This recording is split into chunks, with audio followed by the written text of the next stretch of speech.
and streaming down the internet.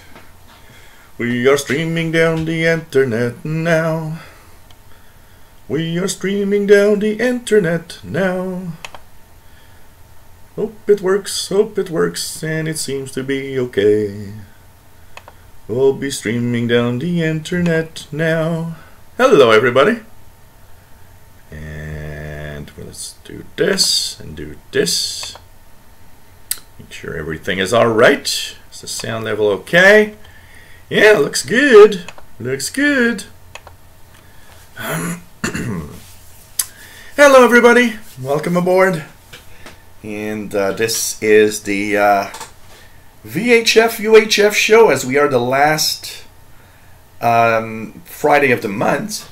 We are on the VHF UHF channel for a show, and it's something we're going to do every month, and we have to do it, and I have to post more because the new YouTube rules are in effect. So that means that if I don't take care of this channel, I could lose the privilege of monetization, which I do not want to lose. So we will try to post regular videos and of course our monthly live shows.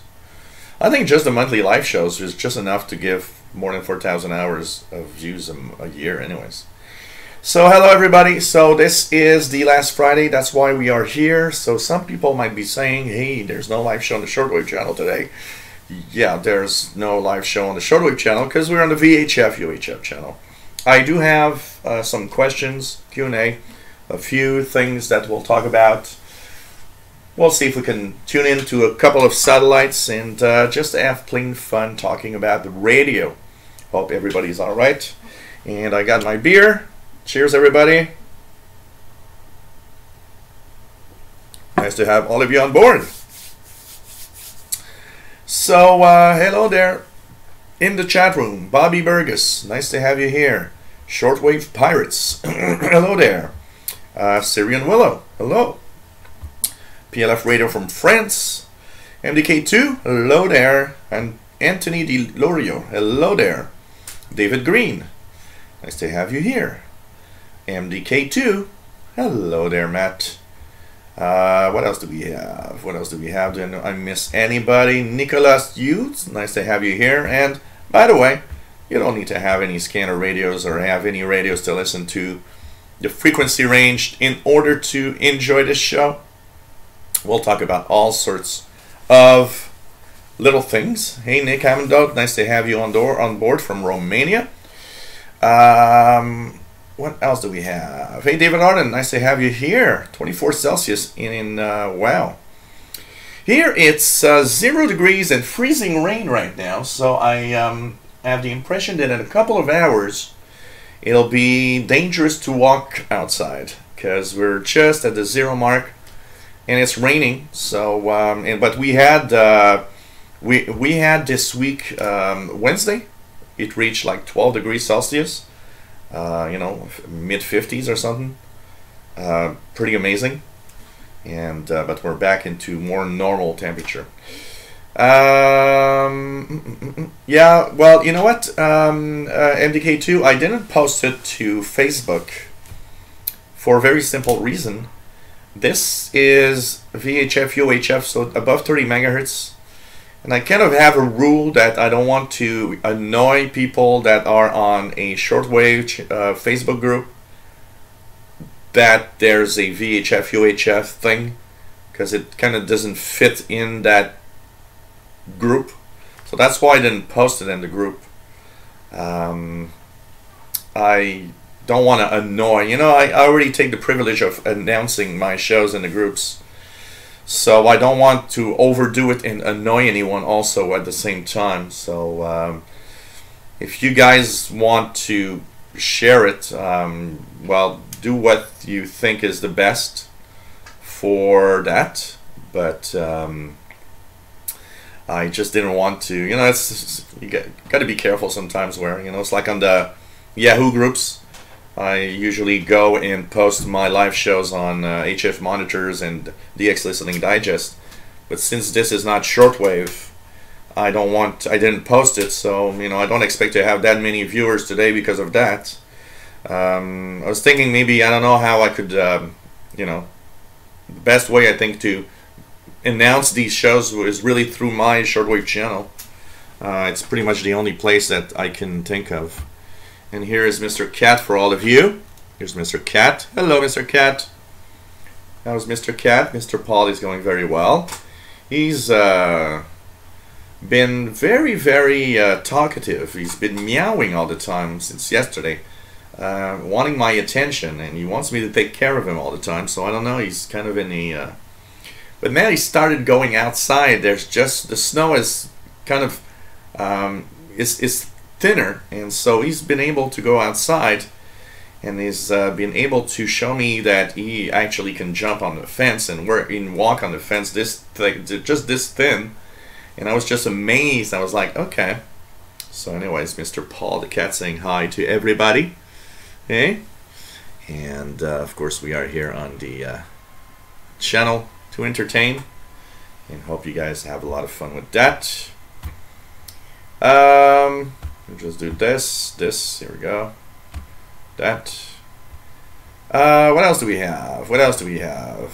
Steve in Australia. Steve and Maxine. Nice to have you on board from the other side of the world. What else do we have? What else do we have? Let me just check it out. Sunny at 40 Fahrenheit, almost 5 Celsius. For Matt, Bobby has rain in the morning, sunny this afternoon. Cool. So yeah, cool, no problem, Matt. I will do that next time. I just don't want to you know, post things that are out of context. I don't know if Paul is the most famous cat on YouTube, but he's certainly he doesn't know that there's a following of Paul the cat, that's for sure. Bill Mead, hello, nice to have you on board. It's got a 4-pack of Fin du Monde. Wow, cool. You'll see after, if you drink all 4 of them, you'll see that you'll be kind of drunk. I have it's from the same company, what I have right now, and it's Don de Dieu, which is gift from God, but it's the same company, Unibroue, that makes the Fin du Monde. It is as strong as a Fin du Monde. This is a 9% Belgian ale also.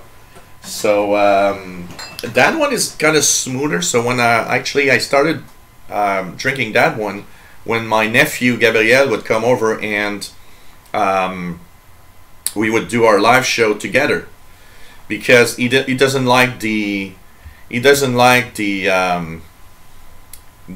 du Monde. He finds the taste is a little too harsh, so we bought this one, which is smoother. Even though it's 9%, it doesn't have the same harshness as the Fin du Monde.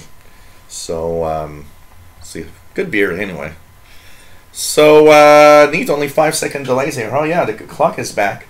Nice to have you on board, everybody. Forgot to put the clock up front to at the same time remove the visuals of the cluttering of my desk.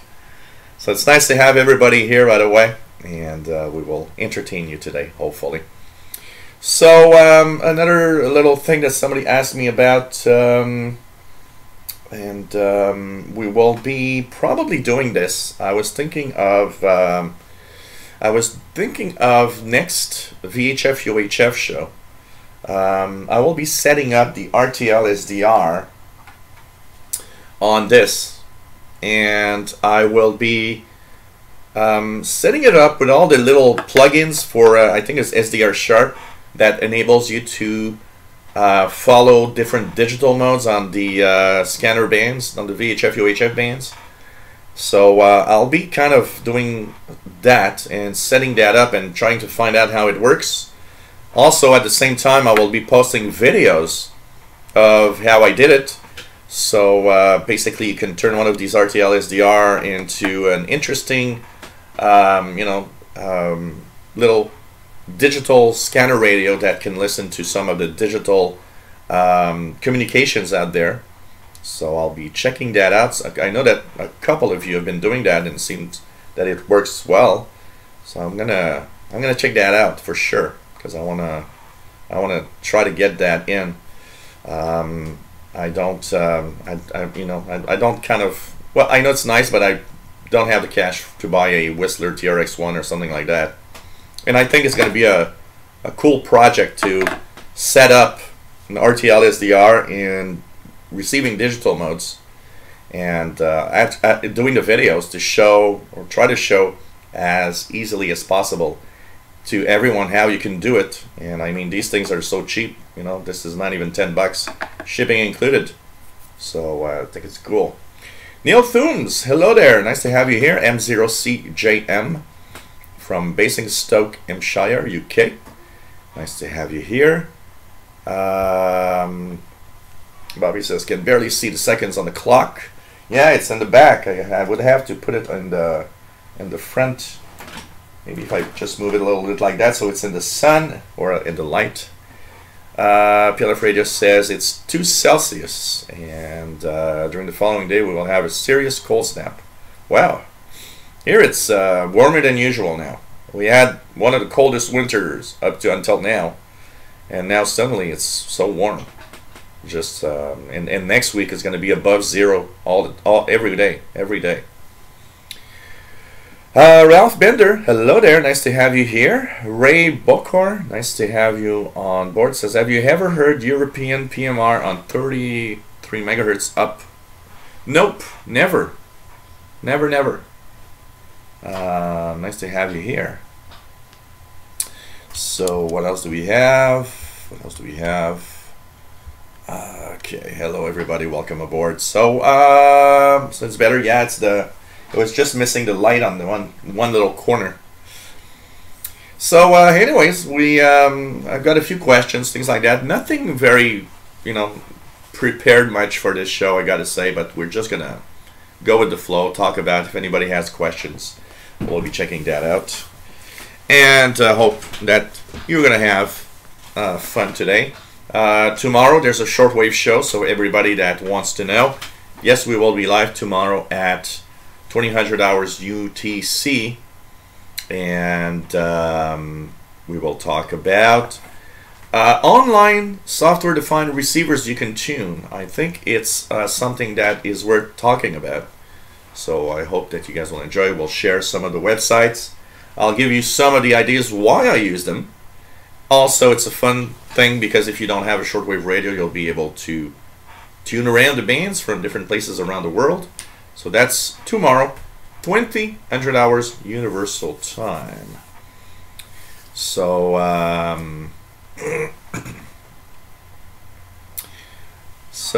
Rick, Rock Ristorante, hello there, nice to have you on board. Just got his, says ready with my receiver, World Radio TV Handbook and laptop, let's go. SM0SBT, nice to have you here. So, yeah, well, usually we should have snow at this time of year, not rain. So Ray Bokar says his call is G1 CLT. Nice to have you here. Pretty cool.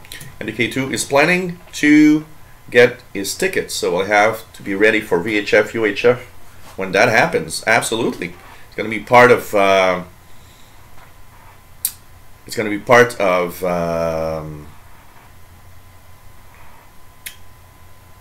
Of the spectrum you're going to use.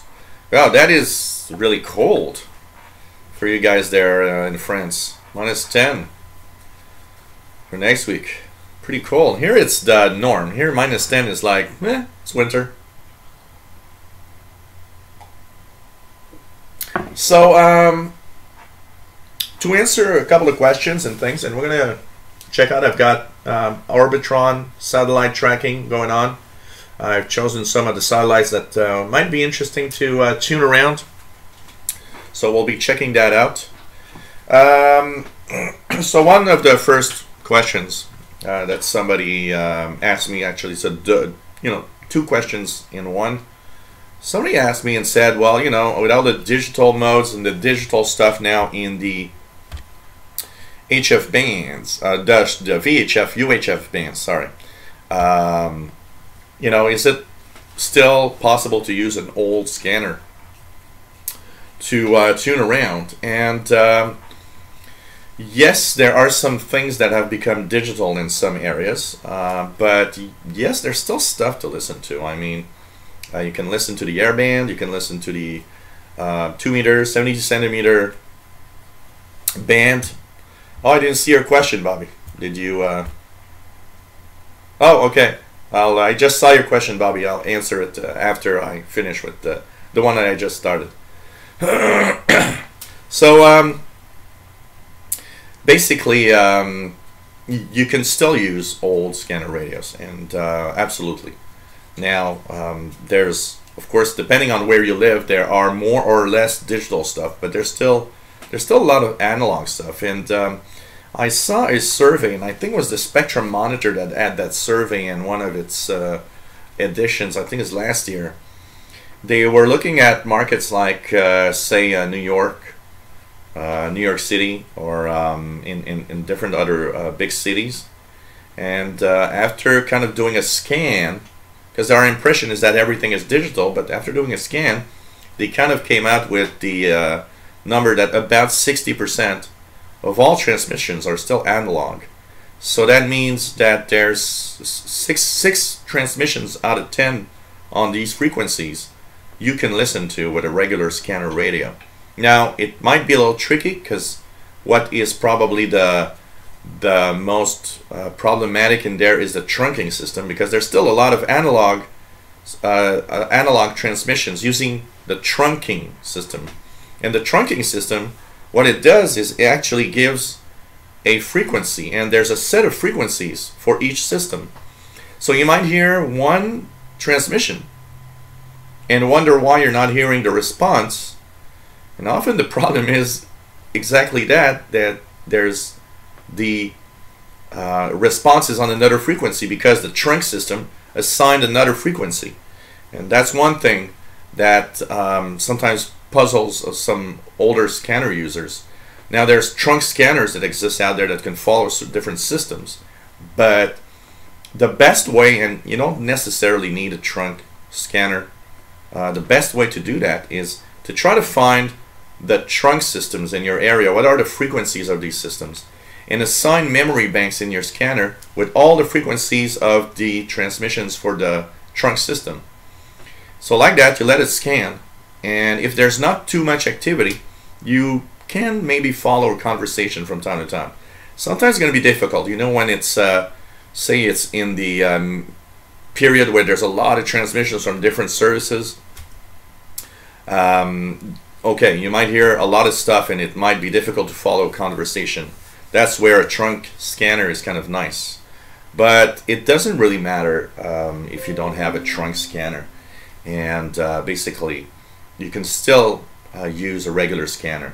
Of course, there's modern stuff, and if you are really into scanners, if you're really a big fan of VHF UHF range, you're a scanner buff, you always enjoyed that, maybe investing in something like the Whistler TRX-1, for example, is a good idea, because these are amazing, and they actually do a great job at not just listening to the general VHF UHF range, but they are also great because they actually can follow, and you can listen in on different digital modes that are now used by some of the law enforcement or different companies and so on. Some of them are really encrypted, but a lot of them are not. And so you will, of course, have more to listen to if you do invest in that. But the second thing, and it's the second part of your question, if you were to have a little something, is there something inexpensive that you could buy that would enable you to do more than your regular scanner? Well, if you want a really inexpensive thing, an RTL SDR. These are sold on eBay for like 10 bucks. They are made originally for the TV. So this is usually made to listen to HD TV on your computer. But somebody out there was good at programming and programmed a driver that actually uses this and transforms it into a VHF UHF receiver. Now, it is inexpensive, so you got to think about one thing. It is something that the electronics inside it are not the best in the world to deal with, difficult situations in weak transmission sometimes. But I've seen video on YouTube of people listening to satellites with this little $10 thing, meaning that if you tweak it well, if you set it up well, it actually works well. But you got to be a little bit of a computer enthusiast to use this, because it's not it's not a plug and play thing. It's a plug and tweak thing, where you'll plug it in, you'll have to replace the driver with a special driver, with the Zadig driver thing. Then you have to install software and learn how to tweak the software to have it working well. But you can actually use this not only as a kind of a scanner radio, but that's where I am actually going into, and I haven't done it yet. In the month that will separate our next show, I hope to have a functioning transmission receiver in here that will have digital mode decoding, and that's using SDR Sharp and a few plugins that I've seen to use on the internet that some of the people that I've talked to seem to say that it works well. So we'll be seeing what we can do with this, and can we, in a very cheap or very, very low priced setup, because of course it's a high price setup because you use your computer basically, but will we be able to have this as a fully working digital decoding VHF UHF receiver? That's going to be the interesting part of this, and that's the experiment I'm going to go through. That's the experiment where I'll be posting some videos on the VHF UHF channel, and hopefully helping others at the same time understand how you set up these things, because I have no clue right now. So it will be a learning curve for me, and it will be a learning curve that I will use to educate people that want to learn more. So stay in tune, because I think there's going to be interesting stuff happening on this channel. I did say last time that I was here that my commitment is to try to post more on the channel, and I really want to. I've with the new rules, okay, I've got 5 channels that are monetized. Okay, all the rest isn't monetized because it hasn't reached the threshold on YouTube. And I don't really care, because honestly you can't take care of 15 channels. You can take care of a specific number of channels. And I've been trying to divide my video time and trying to make videos for every channel, the 5 channels that I've got. And I am almost there. And of course the VHF channel is one of them. So I think it's going to be interesting to see what we get on these little things. And you know what? These are $10 on eBay, shipping included. Cheap little thing, and it's amazing. And you know what? It's a fun little project. If you like computers and you like radio, these are fun to actually play with and listen in on different frequencies and stuff. I was thinking actually after the show today, probably going to plug this in on my desktop and install SDR Sharp and kind of play with it a little bit and try to understand also how the scanning thing and how the digital mode things work on this, because I have no clue, absolutely no clue. Bobby, when are you going to make a list of satellites you do love to listen to? That is coming soon. Okay, give me the time to just take a deep breath, and I promise it will be there. I'll post it on the channel here, because there's I use a list from a Japanese amateur that is very extensive, but honestly, for most people, the fun part is just a chunk of these amateur satellites. So I will be posting my own list of satellites, including the frequencies they used and all of that, and probably I'll have kind of a document that a PDF document that I'll share with everybody, and at the same time, so you guys will have an idea of some of the more interesting satellites and everything. Okay, what else? Let's go there slowly. Let's go there slowly.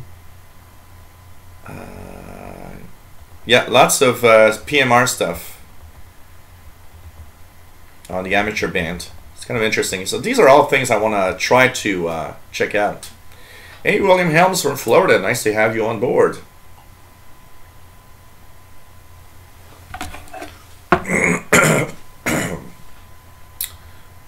Syrian Willow is, what is modulation type of shortwave? I think it is FM because we use antennas to enhance the reception by changing wavelength. Okay, antennas have nothing to do with the mode of transmission, okay? And changing wavelength either. The modulation type on shortwave is mostly for international broadcasts. Sorry, here I've got a frequency that I've tuned to. I actually have the, there's a shopping center about 1 kilometer away, and I've actually been tuning 451.6625, which is their security frequency. So I've been hearing things this afternoon. They actually caught a bad guy stealing in a store about half an hour before, but when the show started. It's kind of interesting. So and I'm hearing it just, you know, not super strong because they don't have a repeater or anything, but just good enough that I understand what they're actually doing. So it's kind of interesting, but there's not a lot happening because it's a small shopping center. So on the shortwave bands, and if we talk about different modulation types, technically, long wave, medium wave, and shortwave, one of the big modes used for transmissions is AM, amplitude modulation. So that will be the most used, and then we've got, of course, you know, for utilities, single sideband, and you know, CW, and there's digital modes in there. But it's mostly AM for international broadcasts. The FM mode is a little bit used on the shortwave bands. It's found in the upper part of 25 megahertz and lower part, you know, anywhere from about 25,800 to 26,200. There's a set of repeaters, studio to transmitter link, that use FM mode there. Also, on the last chunk of the 10 meter band, above 29,300, mostly FM use, and there's even FM repeaters on the last chunk of the last 100 kilohertz of the 10 meter ham band. So, but almost everything in the long wave, medium wave, and shortwave band is actually AM mode. When we move to the VHF UHF spectrum, the mode used is now FM. FM, narrow band FM. So it's very important to make a difference, because when you listen to FM radio, you listen to music, you're listening to wide band FM. Every FM station that exists are in the FM band that we listen to, anywhere from, depending on where you are, it's from 76 to 108 megahertz. These are in wide band FM. Why wide band? Because it enhances the audio quality. The wider the band you use, the wider you use a chunk of frequency, the more you can have information in there, and part of that information is audio frequencies that you listen to. So wideband FM will sound richer, have more frequencies, audio frequencies available, not counting the fact that a lot of FM stations have sub-channels like RDS, radio data system, where you can see things. They also have all sorts of sub-carriers that have tons of information of all sorts of things. So, you know, if we take out utility stuff, most of the transmissions below 30 megahertz are in AM mode. Most of the transmissions above 30 megahertz are in FM mode. Okay, general rule, but there's a lot more. It's a lot more complex than that.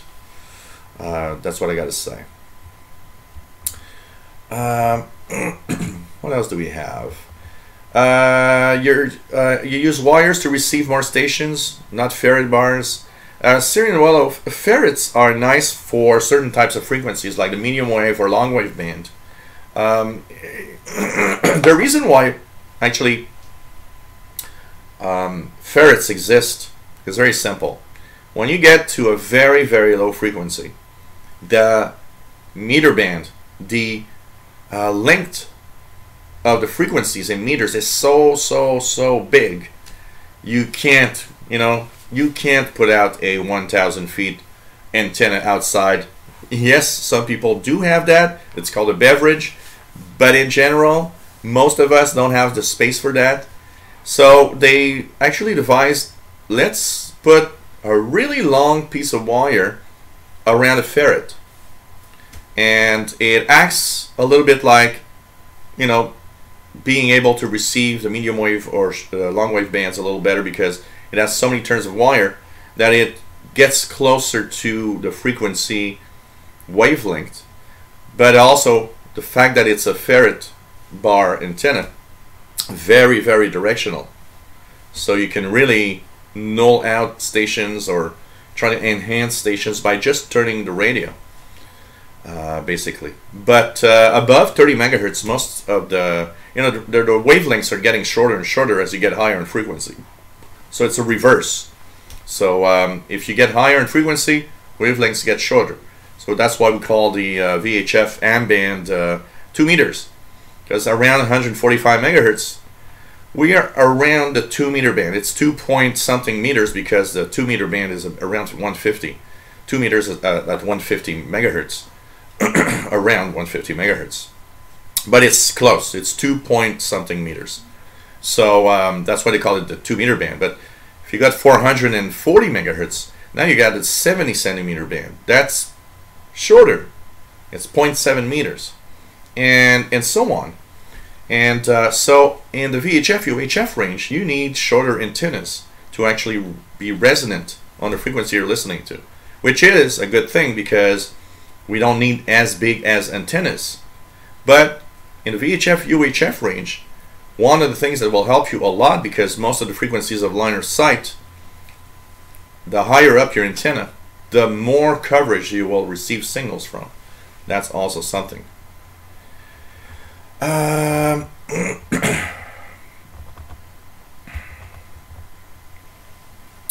David Arden, what is the blog version? What blog version? Oh, V3. Okay. Yeah. For that, yeah, okay. Going down slowly, guys. I'm a little far, but I'm coming down, if I haven't said hello to some of you because I went too fast, I'm sorry. Please say hello again. I'll be happy to say hi. Luis Arevalo, nice to have you here. Oh, there's no live shortwave on any website, just wondering. Yeah, it's there's no live shortwave because I do a VHF UHF today. The live shortwave will be tomorrow, Luis. The last Friday of each month is for VHF UHF. So I'll keep one of the Fridays for VHF UHF. Now I can do a vote, okay, guys? I was thinking about something. Okay, let's take a little pause off of the technical stuff. I did realize one thing. What the VHF UHF channel does that is kind of maybe sad for some people is breaking the habit of being on Friday, every Friday's 2000 hours UTC on shortwave channel.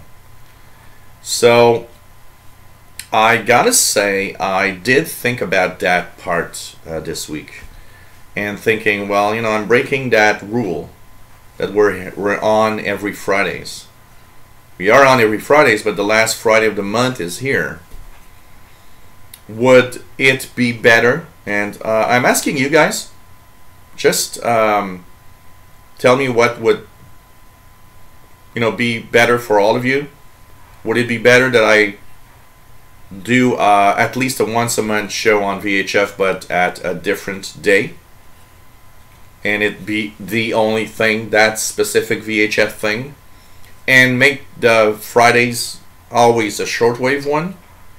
Because I do realize, and I did get an email just before the show that said, the only day that I can listen to your shows on Fridays, and I find it sad that today you're doing a VHF one, because I'm not interested in that. and I would have been nice to have a shortwave one. And you know, made me realize, yeah, maybe not everybody's happy with the fact that the last Friday is a VHF one. And I do want to try to, you know, do the best possible thing to maintain the audience and, you know, have the audience here for something.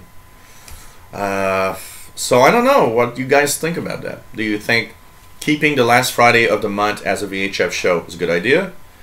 Would you think it'd be better if I do a separate VHF UHF show that would be on another day? The only day I could think of that I would do a VHF UHF show would be on Thursdays. If I do one, it would be on Thursdays. So I would have to do a Thursday show, and I would try to do it on, because I don't want to do 3 shows in 3 days. These shows are very demanding, and you have no idea, guys, when you blabber for 3 hours 3 days in a row, it is, you know, after the 3rd day you're like, okay, I'm happy it's over now. Not because I don't like what I'm doing, but it's because it's very demanding to do shows. It's very demanding to talk all the time. You know, this is the show where you got to talk all the time. I got to have something to say all the time.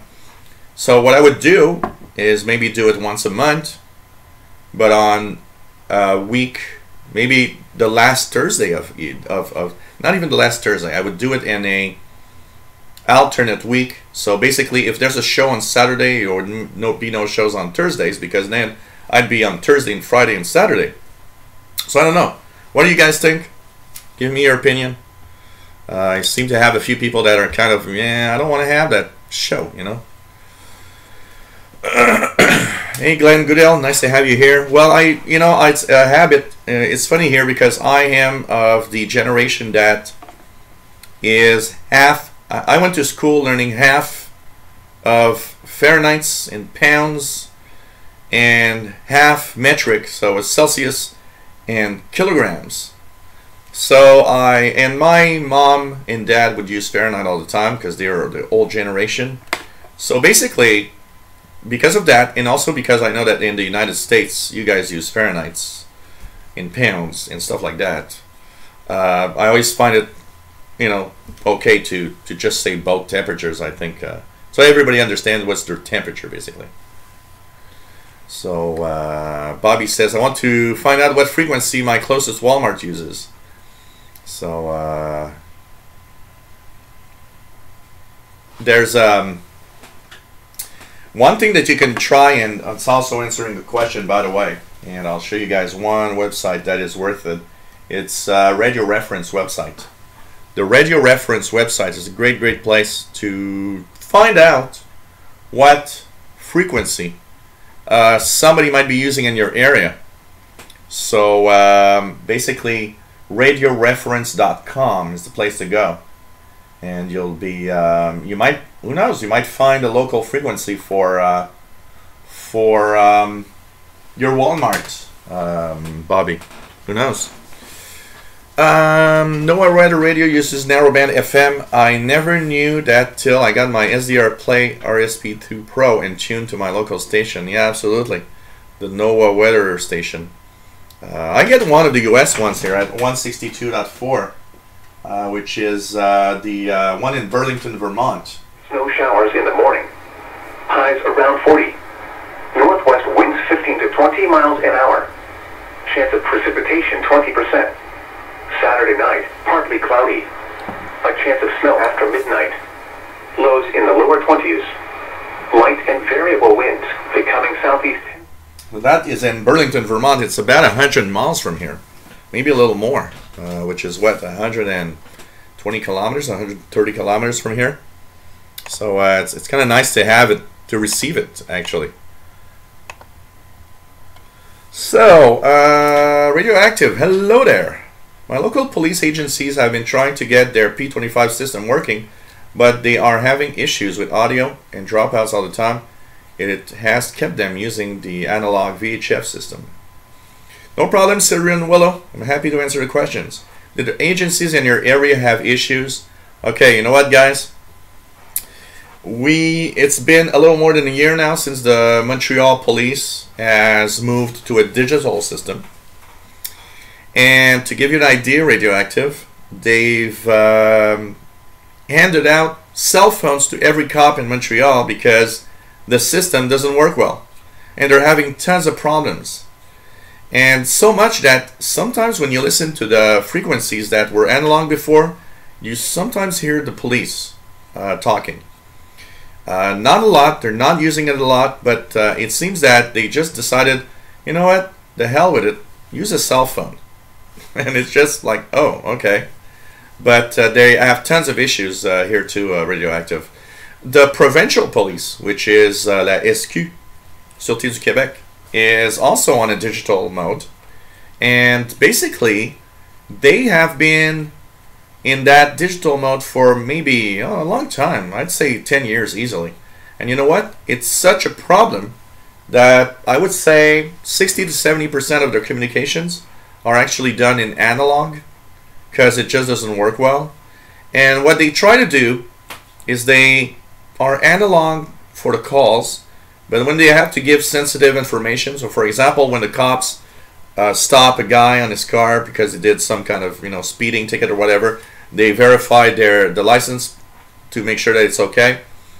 When that information goes through, there's a lot of personal details in there. You even have the full address of the person, and if he or she committed a crime or anything. They try to make it scrambled, so you'll hear, oh, we arrested somebody, blah blah blah blah, here's the license plate, but often the reply will be scrambled and then they'll come back analog. But I don't know, I seem to see that everybody in every damn city, in every place that has moved to digital modes, all are going crazy over problems all the time. Hey Mick, hey, nice to have you here. So glad you got your hands on one of these little blue dongles. I bought one a couple of weeks ago, installed SDR Shop, and had a quick play using thin random wire clip to whoops, just gonna go back here. I moved a little fast. So to the telescoping antenna, I'm mounting NFED this week, hoping for fun. I am hoping to, because that's one of my things, I want to actually plug because my radio here, my ICOM in the back, has a VHF mobile antenna that's on the metal shed in my backyard, above rooftop. And one of the things I want to do is put that antenna on this little thing and see if it's going to work well. I really, really would like that. So, okay. Yep, 2 meter band in USA is 144, 148. I know that, I think it's in Europe, there are places where it's like 146, 148. There are a few differences around the world. Radioactive says, I'm good with a VHF UHF show on Fridays. Neil Toom says, I'm easy either way, if honest. Doesn't really matter to me. I like the mix-up, if I am honest. Okay. Bobby says, don't listen to VHF UHF stuff, just HF, but I'm down with VHF UHF shows. Okay. DK2 says, if you get lots of emails like that, maybe a different day, but just one email. I just had one email, and maybe one or two comments of, oh, there's no shortwave show today, but no real, except that email, no real complaints. So I don't know.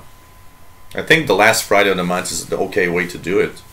And if you're not into shortwave, the way I will, it's last Friday of the month, so depending on the week, sometimes it might actually be one of the Fridays there's no show on Saturdays. I don't know, maybe I'd like today is a VHF show, tomorrow's the shortwave show. I like that, because if you find it sad that there's no shortwave show today, at least you'll have tomorrow. So maybe just make sure that when I have the VHF show, it always matches the fact that the next day I have a shortwave show, and kind of make everybody happy. I don't know, something like that. Rock Ristorante says Trickster is good, so Friday equals shortwave. Okay. Left Radio says, the way you're doing right now is okay for the VHF UHF show. William Helm says, last Friday VHF UHF or Thursday, either one. Okay. MDK2 is working on Thursdays and would miss every VHF UHF show if you did that. Okay. Mick says, Jill, I'm happy with things as they are. Or if you want to change it, I'm also good with that. Okay. It's kind of interesting. We'll see depending on how many comments I get, what we do. It's just that, okay, the reason why I'm doing this is I'm trying to keep as many days as possible without live shows. So, you know, having Wednesdays and Thursdays off of live shows is kind of good for my mental health.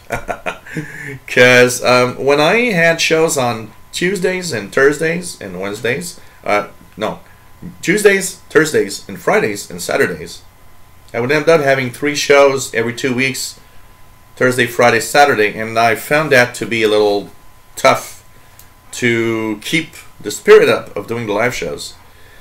And that's why instead of adding a new show on a different day, I was adding just changing one of the Fridays because it makes it easier for me. It's a very difficult thing because it's like I was talking with Sheldon on the commitment that we give about having shows regularly. And I mean, it's a big commitment. You gotta be there and say, yeah, I'm gonna have a show every Friday, like the ones on Tuesdays. You know, I'm gonna have shows on every Tuesday, and I try to keep that as an always thing. You know, there are exceptions to the rules when things happen, but most of the time, 99% of the time, I'm here. You know. And it's that there's also that side that sometimes is a little difficult because it's easy for everybody else to say, oh, I want to have a show there and there and there, but it's also you know, a lot of people don't understand that having a commitment of doing live shows like I do is something. It's it requires you to really work towards that, and it takes your time. You know, it takes a lot of your time to, you know, I do these shows of 2, 3, 4 hours. It takes a lot of your time, and sometimes I gotta put off, you know, some activities, or friends calling me up and saying, hey, you gotta, tonight we're doing this thing, and it's like, no, I got a show, you can't do it. So I'm not complaining or anything, but it's also that, you know, sometimes some people, you know, the majority of you understand that. But there are some people out there that just don't understand the commitment side and how it is a pretty big thing when you have a kind of complex life like I do. So it's mostly that. That's why I scheduled it like this. It doesn't have to, you know, it doesn't have to be a different show on a different day for me. And I personally think that, well, if the last Friday of the month is a VHF one, it's kind of cool, you know. I think it's okay. And the majority of the shows are, you know, on Fridays with shortwave. MDK2 says, grew up when they were planning to switch the USA for the metrics, so I learned both. I can still pretty quickly calculate Celsius from Fahrenheit. Yeah, I don't necessarily calculate it, but because of the habit of, you know, listening to Fahrenheit temperatures all the time, I kind of know pretty much, you know, where we are at. So it's kind of, oh, it's 20 Celsius, around 70 Fahrenheit, you know, something like that. I know that we're around there, so, you know, and we don't have to be precise, basically. Mick says, being an old school Britisher. Let me go back down. Okay. Who was at school when we went metric? I'm happy with pounds, shillings, and kilograms. It's so funny because I go to get some food sometimes, and, you know, depending on what you want to buy, you know, will ask for, you know, for example, I want to have ground beef, I go to the butcher and have ground beef, and it's like one time I'll go there and say, hey, I want to have a pound of ground beef, and another time I'll go there and say, can I have 450 grams of ground beef? So I'm like, who cares? But I often will say, oh, I want to have half a pound of, or a pound of ground beef, or whatever. It's just funny.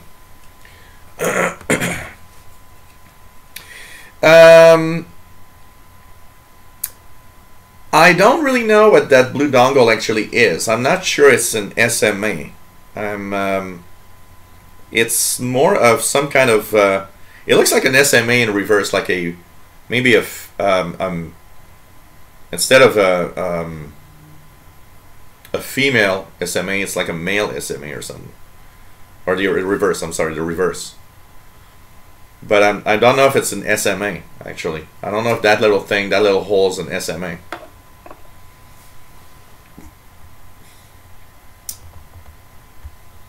Hey, Mike DX. Good evening. Nice to have you here. So, you know.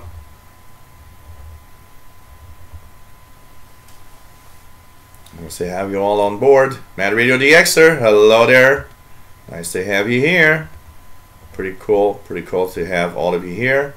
Mark Ristorante says another option is not to label your show HF or VHF UHF. I mean, you could mix the topics depending on the questions you get or what is going on in the radio world. Yeah, I know.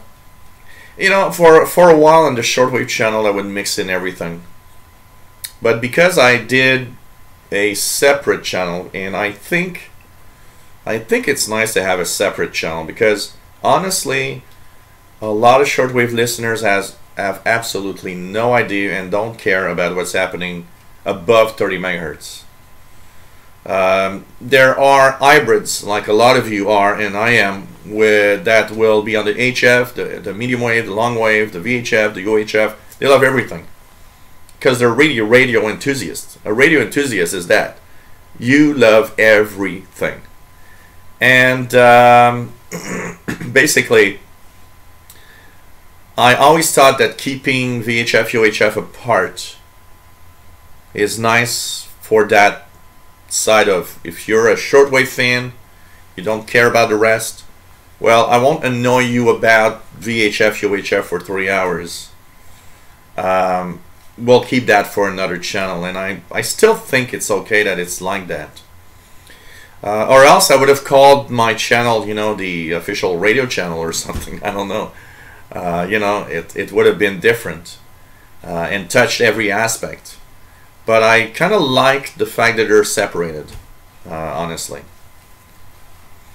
So what is the SAT tracking software that you have running? Looks good. Yeah, that is Orbitron. Orbitron. I'll put it in the chat room. Orbitron, and it's, I think, version 3. It hasn't been updated in a while, but it works well up to Windows 10. The only thing you got to do is right-click on the executable and go into, in Windows, go into the compatibility mode and have it run in Windows 7 administrative mode. Because if you don't do that, it cannot update the TLEs because they're located in a folder that Windows does not give access. So the program has to have compatibility and has to have administrative rights, so it can write the two-line elements or the TLEs in the updates, so that your satellite list is always up to date. It's very important to understand that. It is my favorite, and you can actually control your radios, by the way. There's radio and rotor control here. If you have set up an ICOM or a receiver that is actually controlled by your computer, Arbitron can actually have your computer, your radio, control your radio for the frequency, the Doppler shift, and the antenna settings. Brett Wayne, KC2NXP, nice to have you on board. Pretty cool to have everybody here. Familiar names. We don't have as many people watching, but yeah, you know, it's okay. We'll have more tomorrow. People are going to say, hey, I missed your show yesterday. So it's an SMA female. Yeah, probably SMA female. So that would be an SMA female, Mad Radio DXer. I wouldn't be surprised. Probably is. Probably is, I would guess. It does look like it's small, so it's totally possible. SMA female. An MCX connector, I don't know. Honestly, this is, let me just look at here through my glass. So this thing is a female connector, and I don't know, it is kind of the size of an SMA, but I don't know. Okay, radioactive says an MCX connector. Huh. Okay, so that would be an MCX connector. Okay, so I've learned something. So you see, guys, I also learned things. So that would be an MCX connector. Okay, now I know. So you see, even the host learns things while he's doing the show. So that's pretty.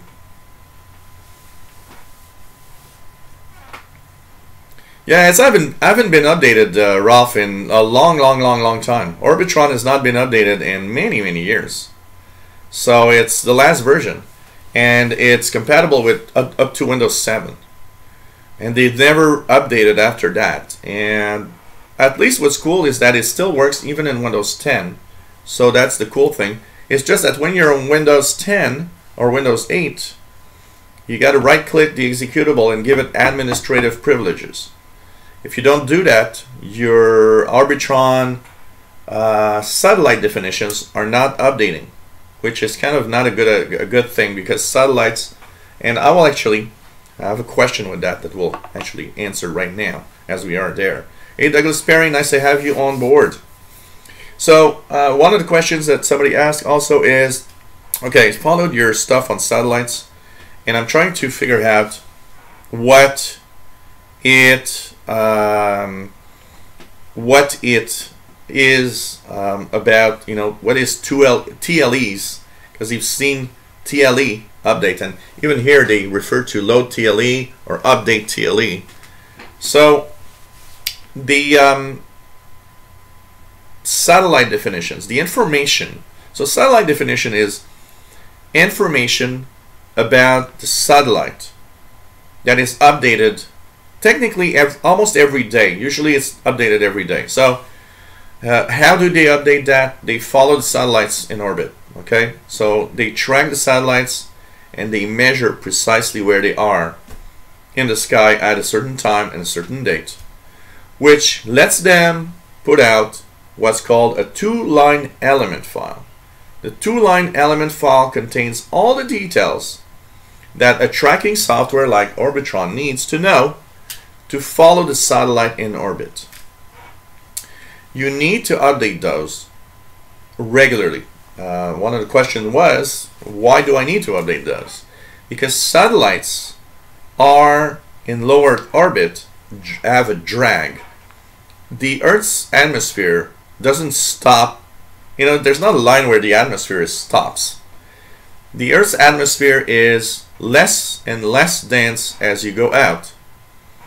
But in the low Earth orbit, there's still some molecules. There's still some oxygen and some, you know, nitrogen, and there's some atoms there. It's very dilute. It's very thin. But it's just enough that after orbit, after orbit, after orbit, after orbit, it creates a very slight drag on the satellite. So technically, pretty much every low Earth orbit satellite will eventually someday fall back to Earth because of that. Now, it depends on the altitude. Some satellites are a little higher. They have less drag than the ones that are lower. And so what happens is that the drag is very small. So technically, on most amateur satellites, if you don't update the two-line elements, you will still pretty much have a reasonable precision on the tracking. So you could be, 2-3 a month off and your satellites are the info that you get from your software, it will be off by not enough to really, you know, change your reception or your when the satellite will go overhead, but it will maybe be off by, you know, a couple of degrees and be off by a couple of seconds, or 20 or 30 seconds, but you know, you're still going to be able to manage. Yet after a long period of time, typically most software like Orbitron wants you to update them every 30 days. After a long while, it gets off so much that your software does not track your satellite correctly. So they're not where they should be. That's why every time you use your satellite tracking software, you know, just before the show started, I did that. I went to the update for the two-line elements, and I said, update my two-line elements. And basically, the two-line elements are updated pretty much every day by the tracking stations. So you want to have them as accurate as possible. It gives you the best definition, the best tracking of every satellite around you. One of the things also that is more important than any others, the International Space Station. The International Space Station is much lower in orbit than regular low Earth orbit satellites. And what's happening is it has a lot more drag on our atmosphere. So they actually push up the International Space Station pretty much every week. So after 10 days, your satellite definitions are already off by so much that the International Space Station isn't tracked right. So for the ISS, it's extremely important to update your two-line elements every week, and you know, every time you use this, every time I use the software, I update. I want to make sure I've got the latest two-line elements for the satellite tracking. Hernani Rodriguez, nice to have you on board. CT1DRD, QSY from Germany, nice to have you here. PLF says, will you tune VHF UHF bands during the show? Yeah, I will a little bit. We're gonna check out a few satellites and see if we can receive some stuff. Let's check it out here. There's a CO58 that usually has a CW beacon. Let's check out CO58, and let's check out what's the frequency of CO58. So I use the Japanese list for CO50 for all the satellites that I use. It's an amazing list, and it enables you to really. So can I? Yeah. Okay. CO58. And the frequency for CW is 437.465. Let's check that out. 437.465. And we'll put it in sideband mode and see if I can hear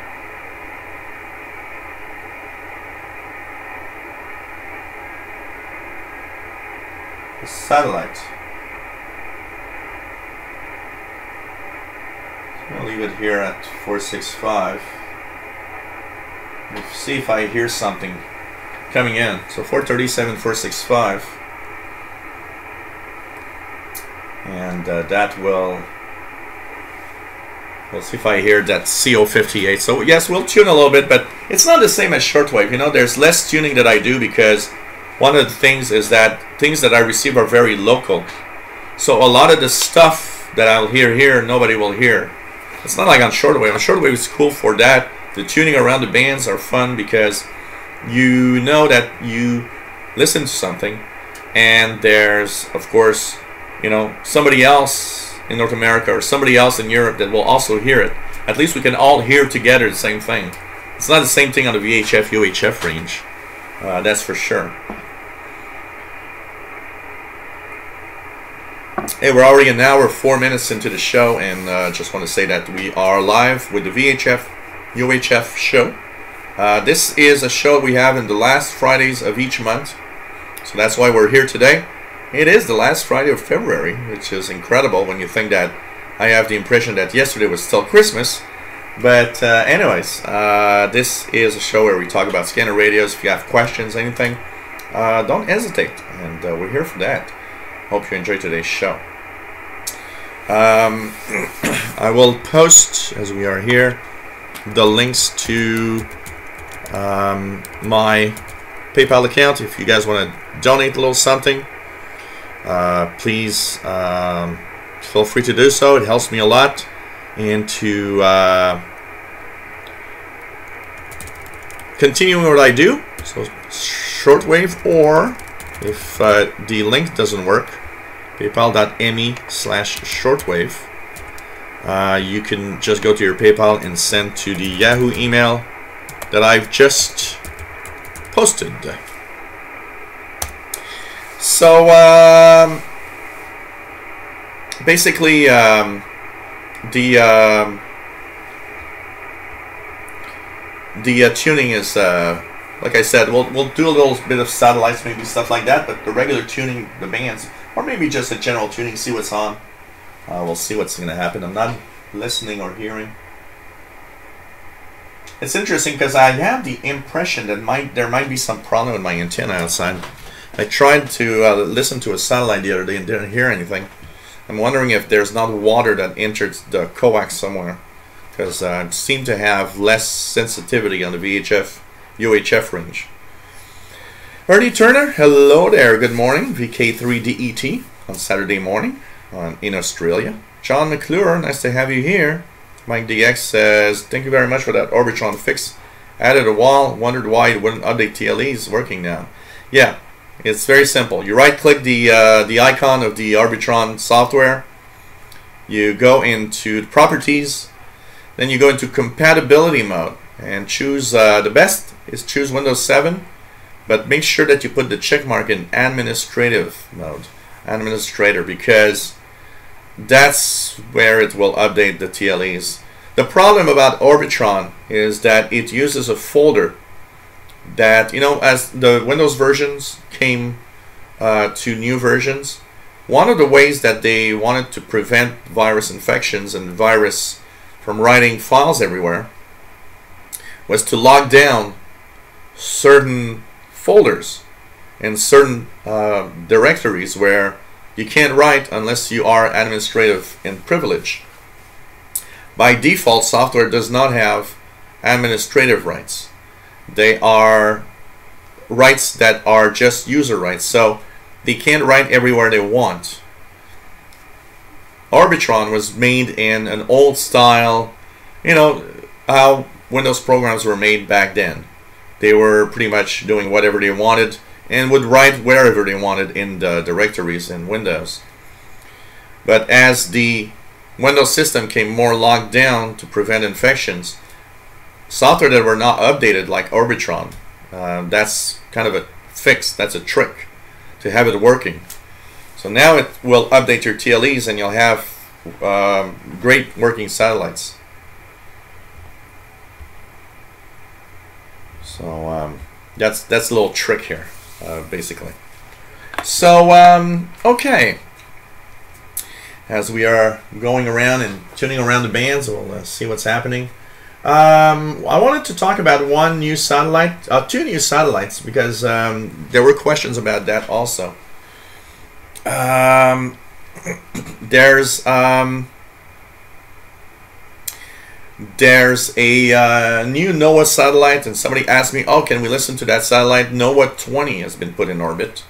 So there's the NOAA weather satellites that actually are in the VHF range, where you can actually listen to and decode, and that's one thing that we'll have to do at some point, decode weather charts and weather maps using NOAA weather satellites in the VHF range, 137 megahertz. So the first question that somebody asked me was, oh, NOAA 20 is up, what's the VHF frequency? And that's the thing, the NOAA 20 satellite is one of the first that doesn't have a VHF frequency downlink. The NOAA 20 weather satellites has two frequencies for downlink, 1.6 gigahertz, which is where all the other satellites also transmit, and the other one is 26 gigahertz, very, very, very high in frequency. So they decided on the new one to not add VHF.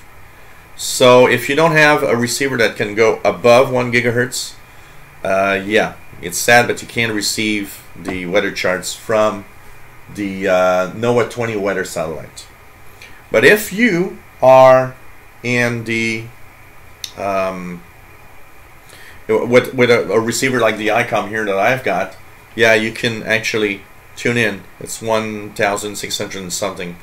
I'd have to check the frequencies personally, but there's really, you know, it's very high in frequency. So most people don't have their equipment to go up to that frequency range.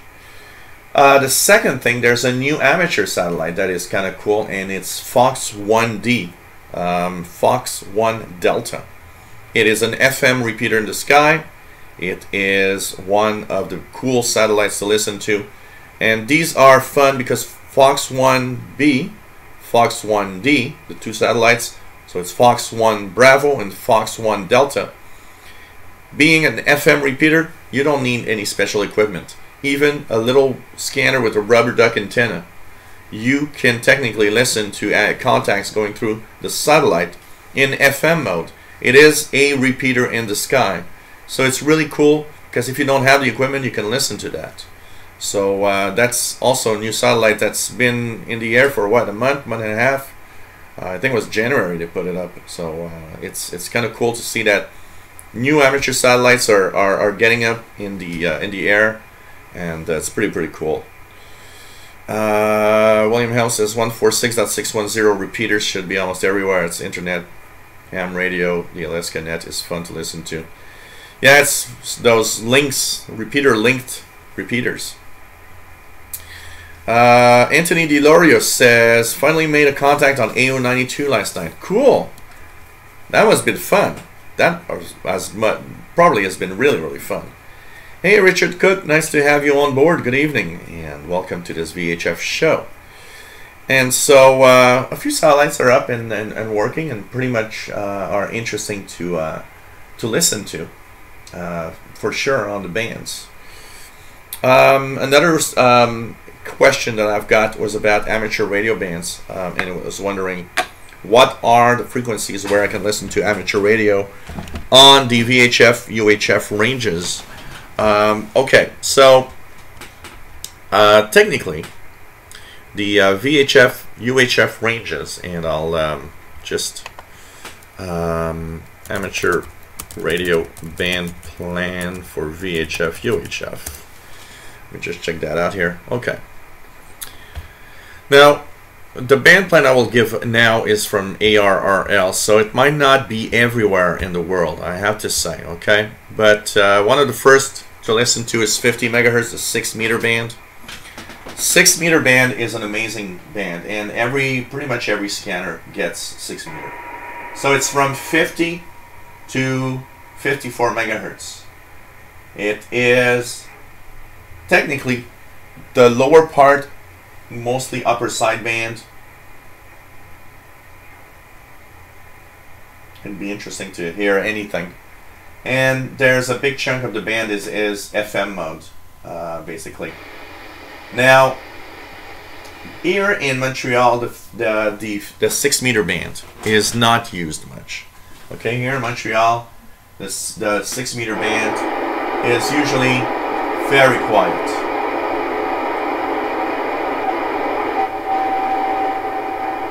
I got this tongue and I don't know what that is. But honestly, nothing right now. So for me, the 6 meter band, and for a lot of people, the 6 meter band, they kind of call the band a little bit the magic band, if you want, is mostly when sporadic E-skip happens. Because when sporadic E-skip happens, and that the ionosphere can support very high frequencies, one of the first bands that I go through is the 6 meter band. Now, how do I know if that band is open? Typically, my trick is always the same thing. I'll listen to the CB channel 6. So I'll go on 27.025 and listen in here. if I start hearing US hams that talk on channel 6 of the CB band, I will immediately, and it's kind of my personal reflex, go up to 50 megahertz and start tuning around, especially the lower part. If you have a capable single sideband receiver in the VHF range, it's really great. If not, tune in FM or with a regular scanner, which is in FM anyways. Tune in from 50 to 54. I've often heard repeaters from US amateur stations coming in here when Sporadic E-skip is happening. So try the band. It's kind of an interesting band to listen to. You might hear VA2 NQ's B14 stage PI station beacon in 50294. Let's check it out. 50.294. Am I hearing anything?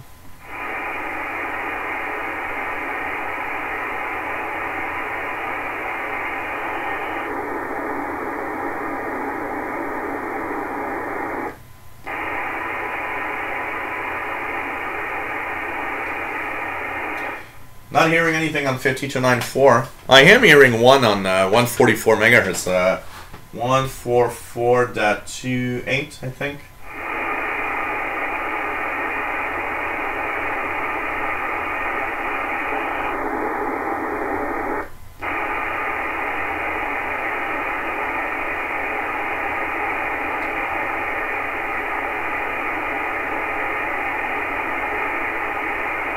Trying to remember what's the frequency. I got one on 144 on 2 meters that I get from La Chute, which is about 100 kilometers away. It's very, very, very interesting to hear it from there. It's pretty much one of the only beacons I hear. So, oh really?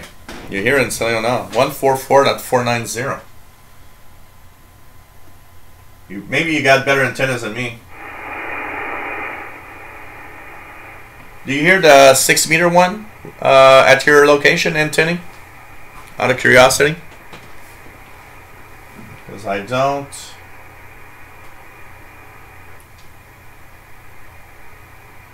hear anything. And since you're not that far, you should technically be, I should be hearing what you hear, but I've got a little vertical antenna, so it's a very, okay, so you're not hearing the 6 meter one, but you do hear the 144.490? Okay, let's check that out. See if I hear anything. Is it like always active, or just from time to time you hear stuff? So Anthony says, yep, lots of fun. I'm usually active on late night, early morning, AO91 passes. Satellite is extremely sensitive. Yeah, these are amazing. I have to say, these are really, really amazing. Is the airband normally usable? And what do you mean by that question exactly, Richard? If there's a lot of stuff to listen to in the airband, is there a lot of things to hear? Because here I live next to an airport, so the airband, and I'm going to show you guys. I'll leave the, I'll put my ICOM in auto mode for scanning a band. Okay. So here goes, guys. This is scanning the airband here in Montreal. We'll see what we're going to get. We'll see if we hear some stuff. We should hear some stuff. I'll leave it there.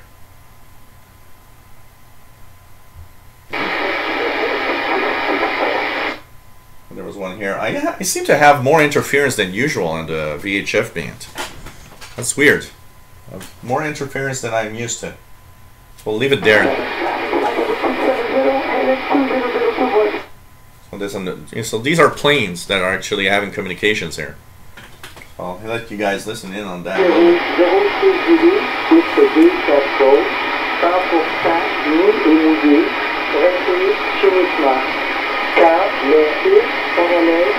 So this one, 127.500, is an ATIS, or a automatic transmission information system. So it has the weather. Has the weather from the airport, and so it's always there. Aéroport international de Montréal.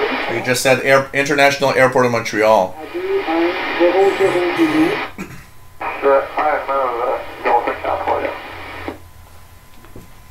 So there's a lot of stuff in the airband there, Richard, usually, and I don't know how close you are from any airport, but even if you're not that close, you should, in the UK, if you tune around regularly, hear a lot of transmissions.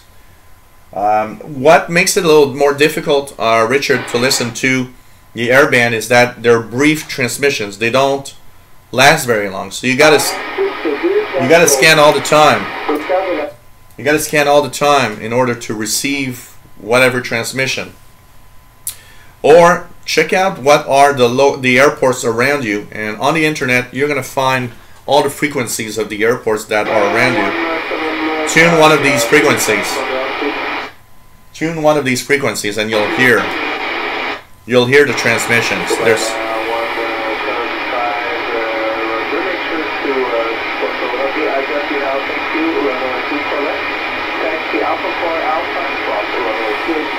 so these are airband communications here, and you'll hear some that are very strong also.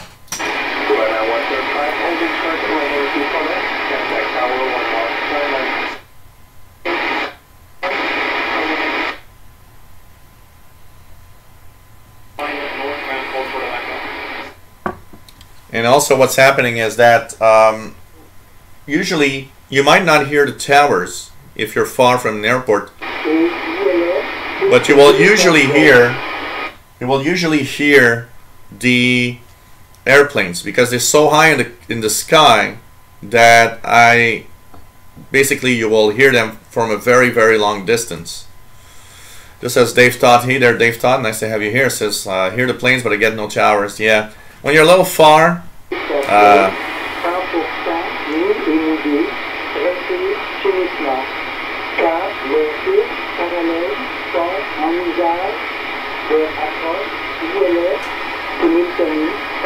hey KC Red Dragon, hello there, nice to have you on board. Pretty cool. Ali Hassan, nice to have you here. They are expensive, those scanners, I gotta say. How far can you receive it, as the closest airport is like 40 miles away? Well, you won't receive the airports probably. At 40 miles distance, you probably won't receive the airport, but you will receive the planes that are going into the airport, because as they're higher in the sky, the planes will reach your radio. So find the frequencies for that airport, Richard, and tune them and leave your radio there, and you should hear at least you should hear some planes that will go to the airport, because they're very high. And to give you an idea, there's the airports in Burlington, Vermont, and I often hear planes communicating with the Burlington airport, which is 100 miles away. So it gives you an idea of how far.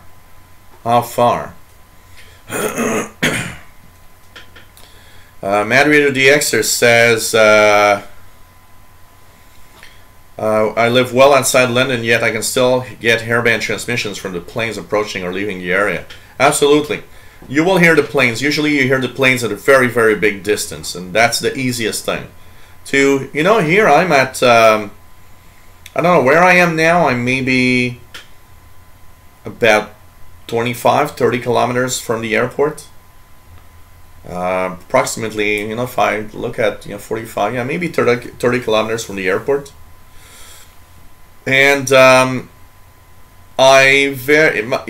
tower I hear very, very, very weakly, but I hear the planes really well because they all pass overhead. This is actually, I live in a corridor, so there's tons and tons of planes passing overhead all the time here, and so there's a lot to listen to. Anthony DeLorio says, I heard an aeronautical mobile station yesterday on 20 meters. It was really neat. I think he was piloting an Airbus. That is weird. On the 20 meter band? That is kind of weird for the 20 meter band. There's no dedicated airband in there. That's kind of weird. So that's also something, like KBDK2 says, you might need dedicated VHF antenna if you're that far from the airport. And also what I will add as a comment, a lot of the radios that have airband included in their frequency range are not that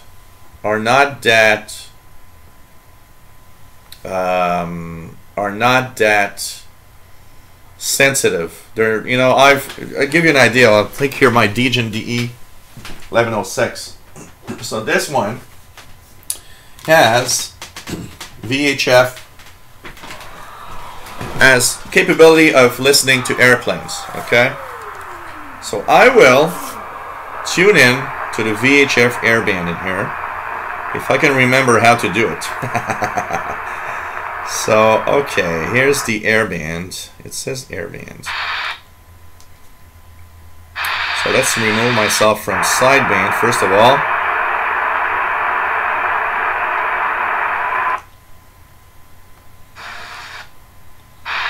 So I'm trying to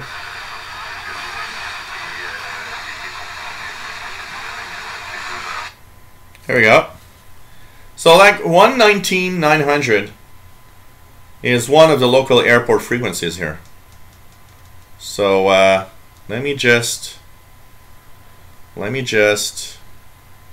volume up a little bit and see if we'll hear something. Here we go. Here's one. So there was one now.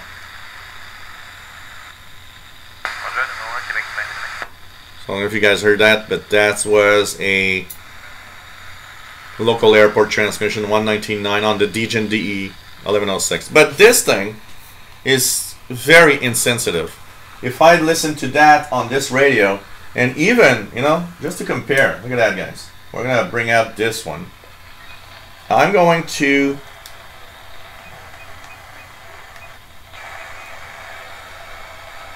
tune here and see the difference.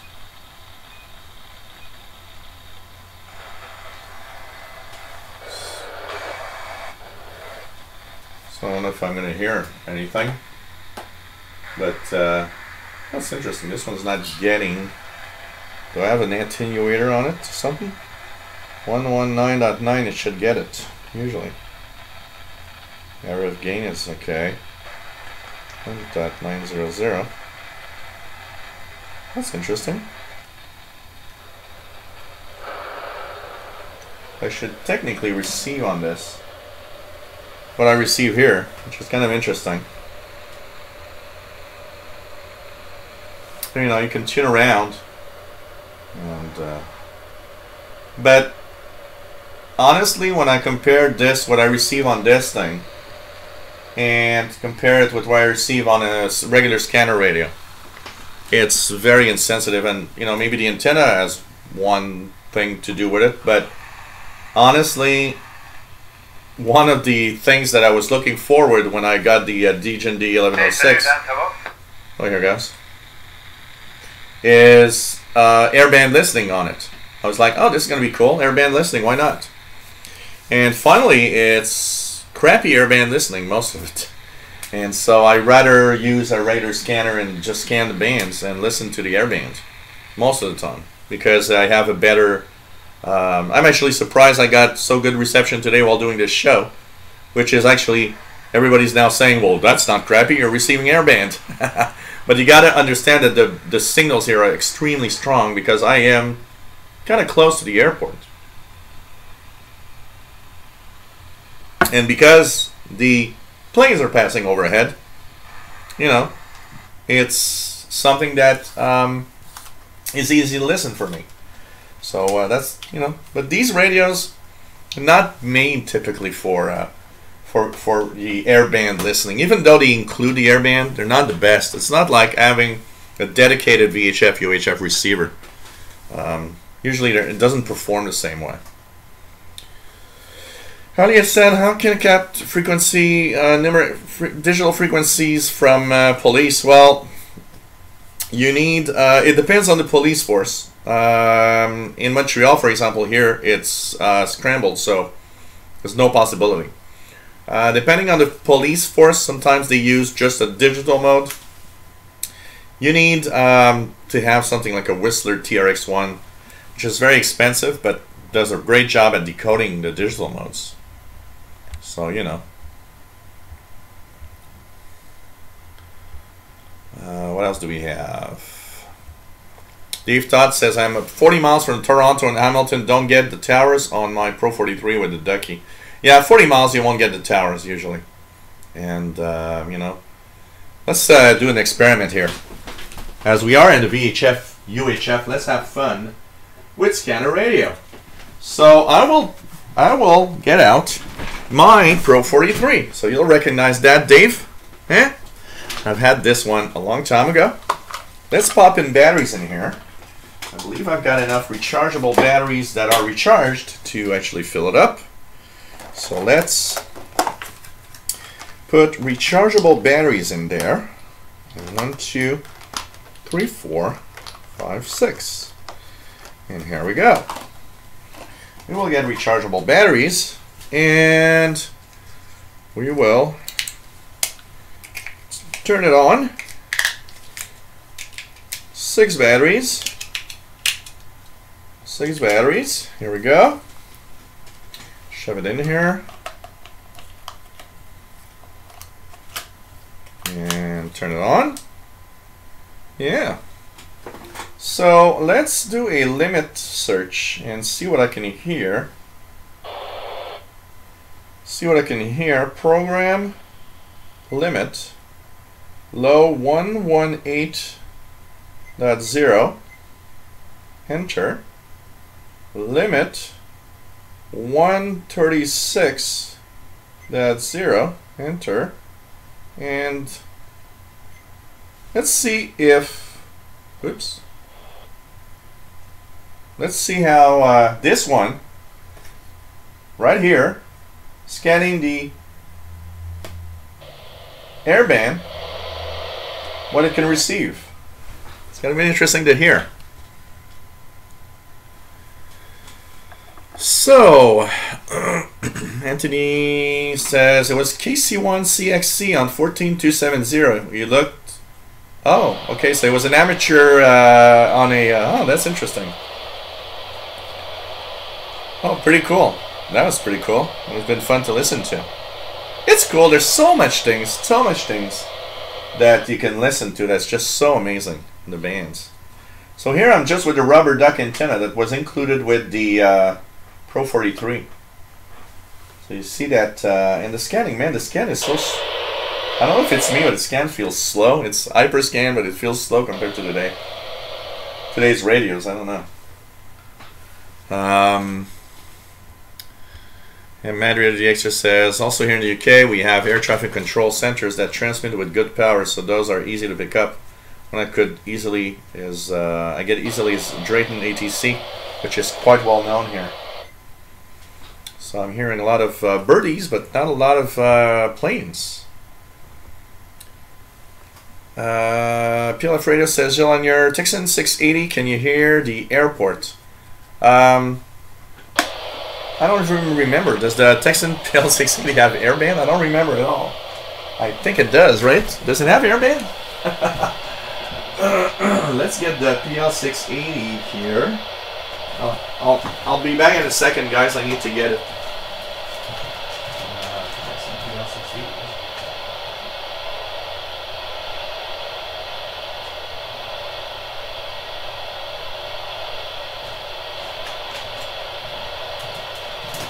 Here's a PL680.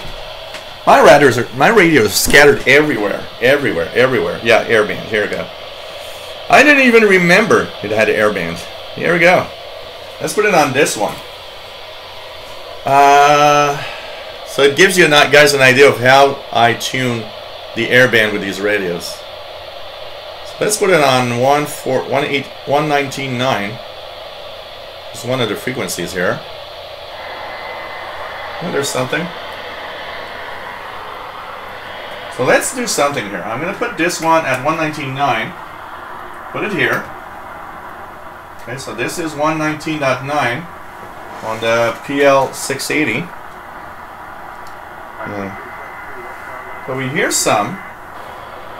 There are some transmissions that we hear, not very strong, but they're there.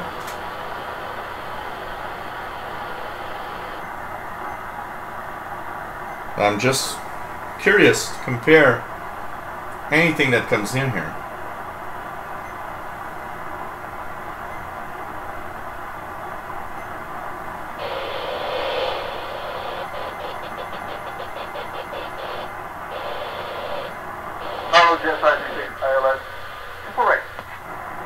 Okay. It is receiving the airband. I don't know if we compare it with the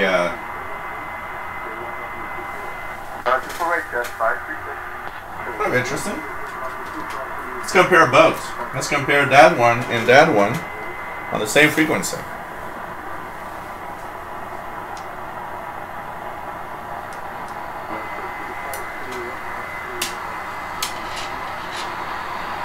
Well, I can tell you guys that the 680 is a little more sensitive immediately now. Because I was able to understand the weak transmission on 119.9, but I was unable on the DGen D1106. This is kind of interesting. Interesting experiment today. I was not thinking we would do that.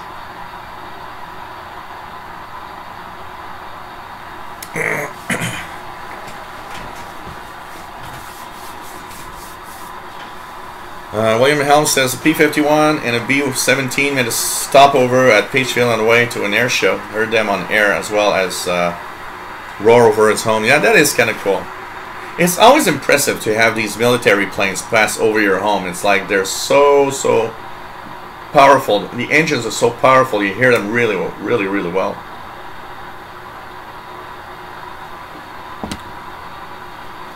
And the K2 says, sometimes I entertain upgrading from my PL600. I always look at the PL660 or 880. One of the things in the 660's favor is the airband. You know, I did get a little,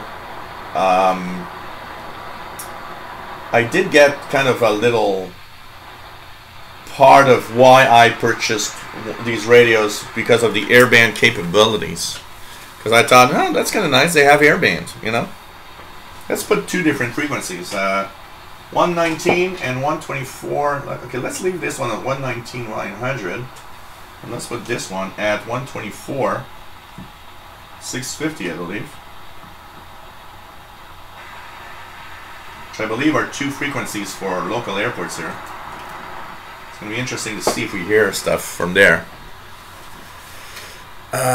David Arden says, my Pro 43 is in the room with me. Need to get my scanners out and get them working again. Yeah, you know what? I didn't have battery popped in, but I gotta say, I regularly put batteries in them and start scanning the bands. Because, you know, I mean, they're receivers, and I find it sad that receivers that I've got here are not gonna be working. You know, I've got in the portable scanners, what I call the scanner, because that is a question also that I have to answer between what's the difference between a scanner and a communications receiver. So I've got three scanners officially, portable ones, and I've got the Pro 2006 right here on the top, which is the good old scanner that I used for so many years listening to analog cell phones. Pro 92, this one has trunking. I've got the Pro 43 that I purchased because it had airband for military, and this one is a thing that I bought on eBay for like 20 bucks, shipping included, which is a Uniden Bearcat. It's the BC60 XLT. It covers up to 512 megahertz. And because I thought it for 20 bucks, it was cheap and I want it. You know, it's one of those impulse buying. Oh, it's cheap, I want it. So this one has batteries in it. And it's scanning right now. So, you know, it still works. It's not as sensitive as the other ones, but that's pretty much what I got. So I got a Pro 92, a Pro 43. I've got the BC 60, Pro 2006 tabletop. And this is not a scanner, this is more of a communications receiver, but it has VHF UHF, which is the ICOM ICR20, which is a nice little receiver to get. But this is not a scanner radio, it's really a communications receiver. And you got to understand what a communications receiver is to really understand how and why you should use it, honestly. And it is raining quite hard right now, and I seem to see that there's ice forming on the sidewalk. The sidewalk looks like it's very, very icy at the moment outside here. So it's kind of, whoa. I'm going to show you guys a little bit. Look at that. Just look at what it looks like outside. This is what it looks like outside. It's raining and it's gray, and on the sidewalks it's full of ice right now. So it's really, really one of those days where, you know what, it's kind of cool to be here doing a live show and just enjoying radio with you guys. Perfect weather for that. Okay, and we're going to continue the band playing, by the way, what else do we have? So we have David Arden's, okay, Mick Eich says he's got a Uniton UBC LCLT 125. And he lives about 10 miles, and there's lots of stuff, so it's kind of interesting. Yeah, great experiment, absolutely. Having both, it's kind of cool. Of course, you know, I could put this ICOM on the same frequency, but it's not fair, because the ICOM is on an outdoor antenna, so, you know, it would, of course, receive a lot better just because of that.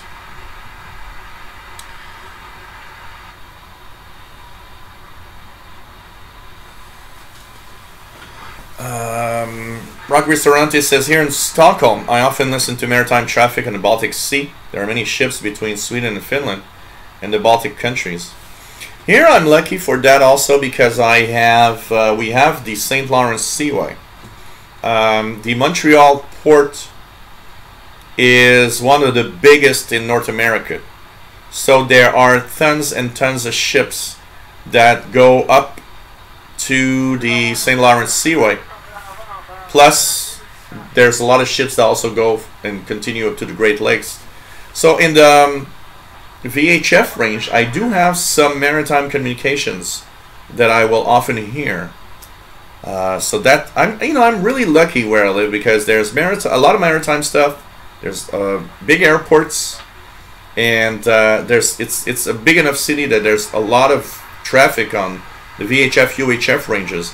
And it is very nice to have all of that to listen to. Henrietta the Xer says, used to be more into airband back in the 90s as a teen trying to receive Concorde.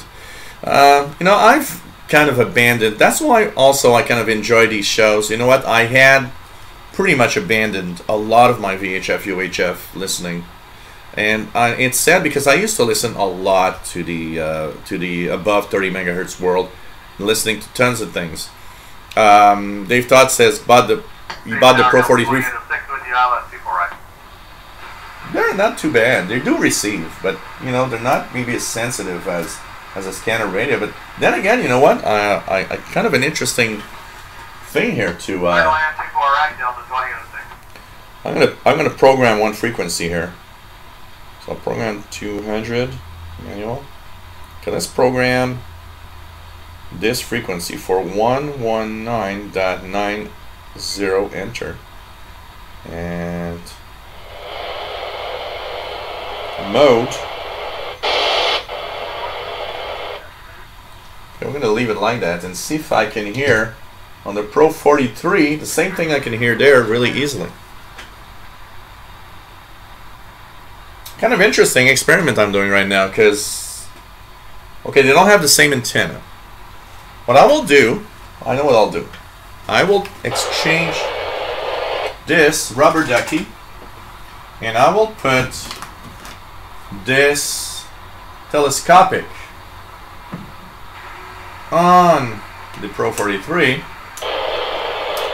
and we will see if it changes something to the sensitivity. Probably it will. But you know what, Dave, I actually had purchased the Pro 43 because it had the military airband, and back then I heard lots of stuff in the summertime because there's in the 90s there was a Plattsburgh Air Force Base just across the border from the United States, and they had a regular exercise, and I would not hear the ground, but I would hear the planes in the air every time they would do an exercise, and I was so thrilled to listen to military airband. Unfortunately, they shut down the Plattsburgh Airport, Plattsburgh military base in the 90s when they wanted to save cash. So I don't hear anything anymore. I haven't heard military communications in the airband in long time. Rock Ristorante says, still have my realistic Pro 32, very old, but it works, and that's the important thing, you know. That's totally the important thing. Raul Bender says, okay, one observation I can make right now is that the Pro 43 with the telescopic seems to receive a little better than the DE1106 because it's on the same frequency. But still, you know what? I'm starting to think I need to re-evaluate the airband capabilities of these radios, because I'm starting to get a little surprised at how they receive the airband. I don't know why. I came to a conclusion they were kind of bad, but they're actually surprising me right now. So maybe I need to test them more, basically. What else do we have? So Rob Bender's got a Stabo XR 2001, 100 kHz to 2.03 gigahertz. Great scanner with many options. This one is communications receiver. The R20 goes from 150 kilohertz all the way up to 3.3 gigahertz. Love this radio. Love this radio. But you know what? Interesting. There's a lot to learn about these radios, I have to say. Yesterday there was a in the Facebook group somebody asking how this was, and I saw many people saying, hey, that's a crappy radio. And there were like 2 posts of, oh, crappy radio. Then there were tons of posts, including mine, because I wanted to give my opinion.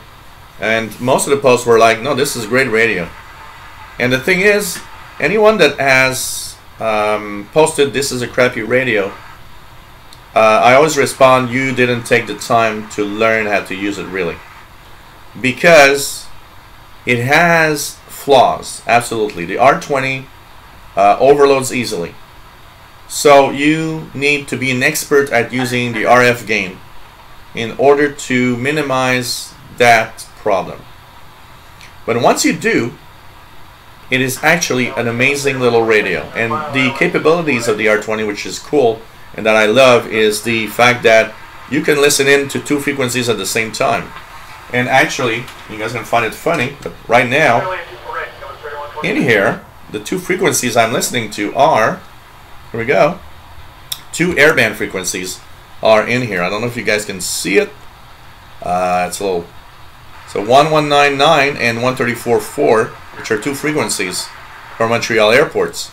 And actually, when they are both written here, I'm listening to both together. So if there would be a transmissions on both frequencies, I would hear both at the same time. There are 2 radios within this radio that can tune at the same time. It's really cool. And of course, there's the recorder, so I can record the stuff that I listen to. There's a lot of things for this radio that I actually find that it's one of the great little portable receivers out there. Where it doesn't perform well is shortwave, and the reason why is very simple.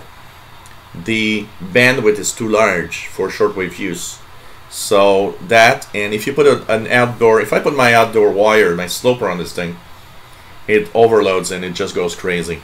So the drawbacks, depending on what you want to do, some people don't like the radio. I actually find that this is an amazing little radio, and I'm very happy to actually own one. And I use it quite regularly to listen to, you know, anything on the bands. Okay.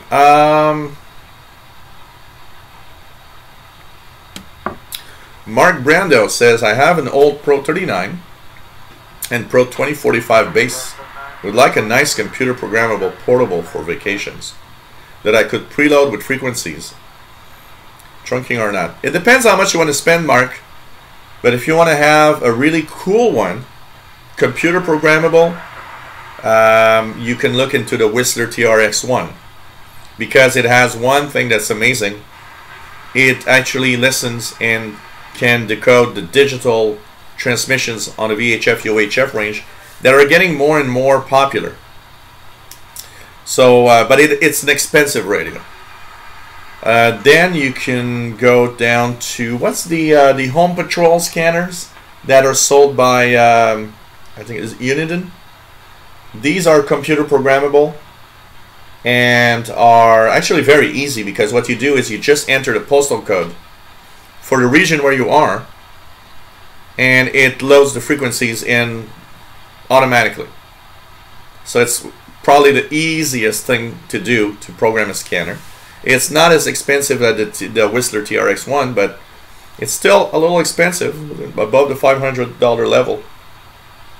So these are computer programmable and easy. But if you've got the cash to do so, Mark, go for the Whistler TRX-1. You'll be extremely happy, and you'll be able to listen to a lot of stuff. Montreal Tower, Denver 5033 is 248. Kind of interesting to have in the background. The air band playing. William Helms got a Pro 94, Pro 2030. Pro 94 has a 30.5 car whip, adapted to a SMA BNC connector. Kind of interesting. AC Johnson, nice to have you on board. Battery level, well, my PL680 has battery level is really down.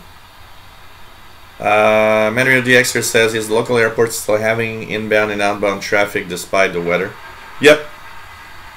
Here it really needs to be bad, but there's a lot of communications going on, so here it needs to be really, really bad for them to close down the airport. I mean, we're used to this kind of weather, so often they, you know, de-ice the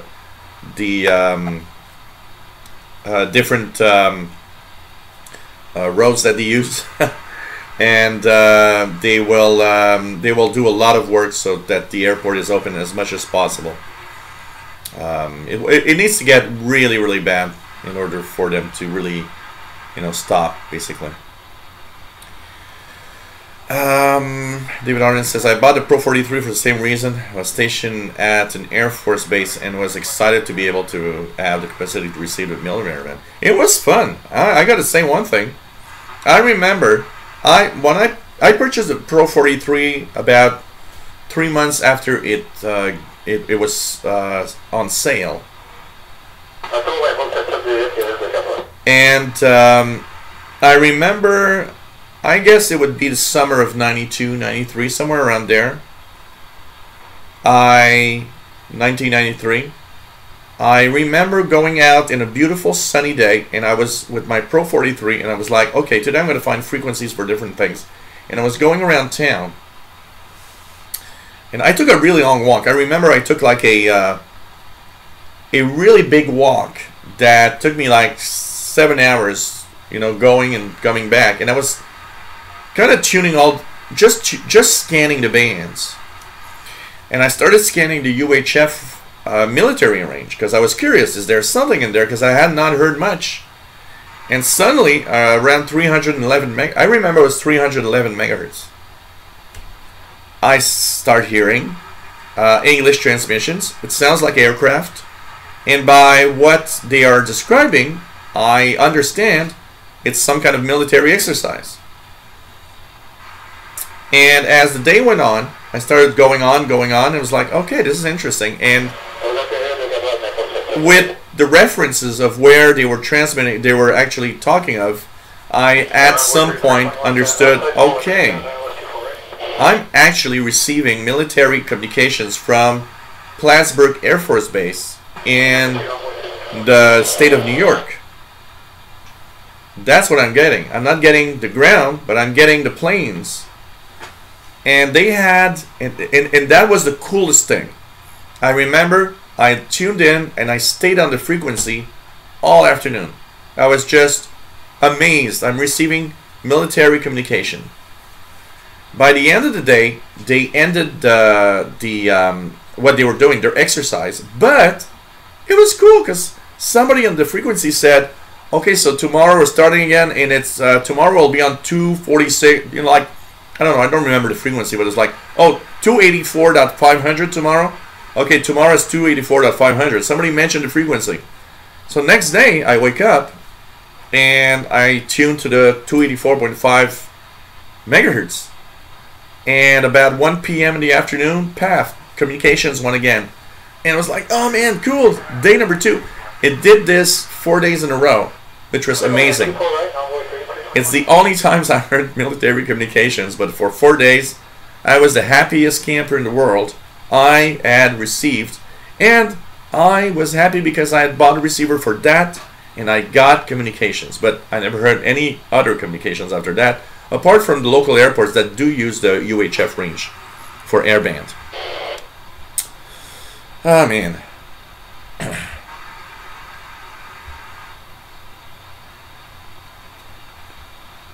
What I need to do, and I want to do, by the way, is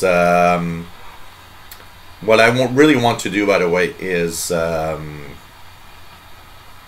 they have a new park that they actually created next to the airport here in Montreal, and that park is for aircraft enthusiasts.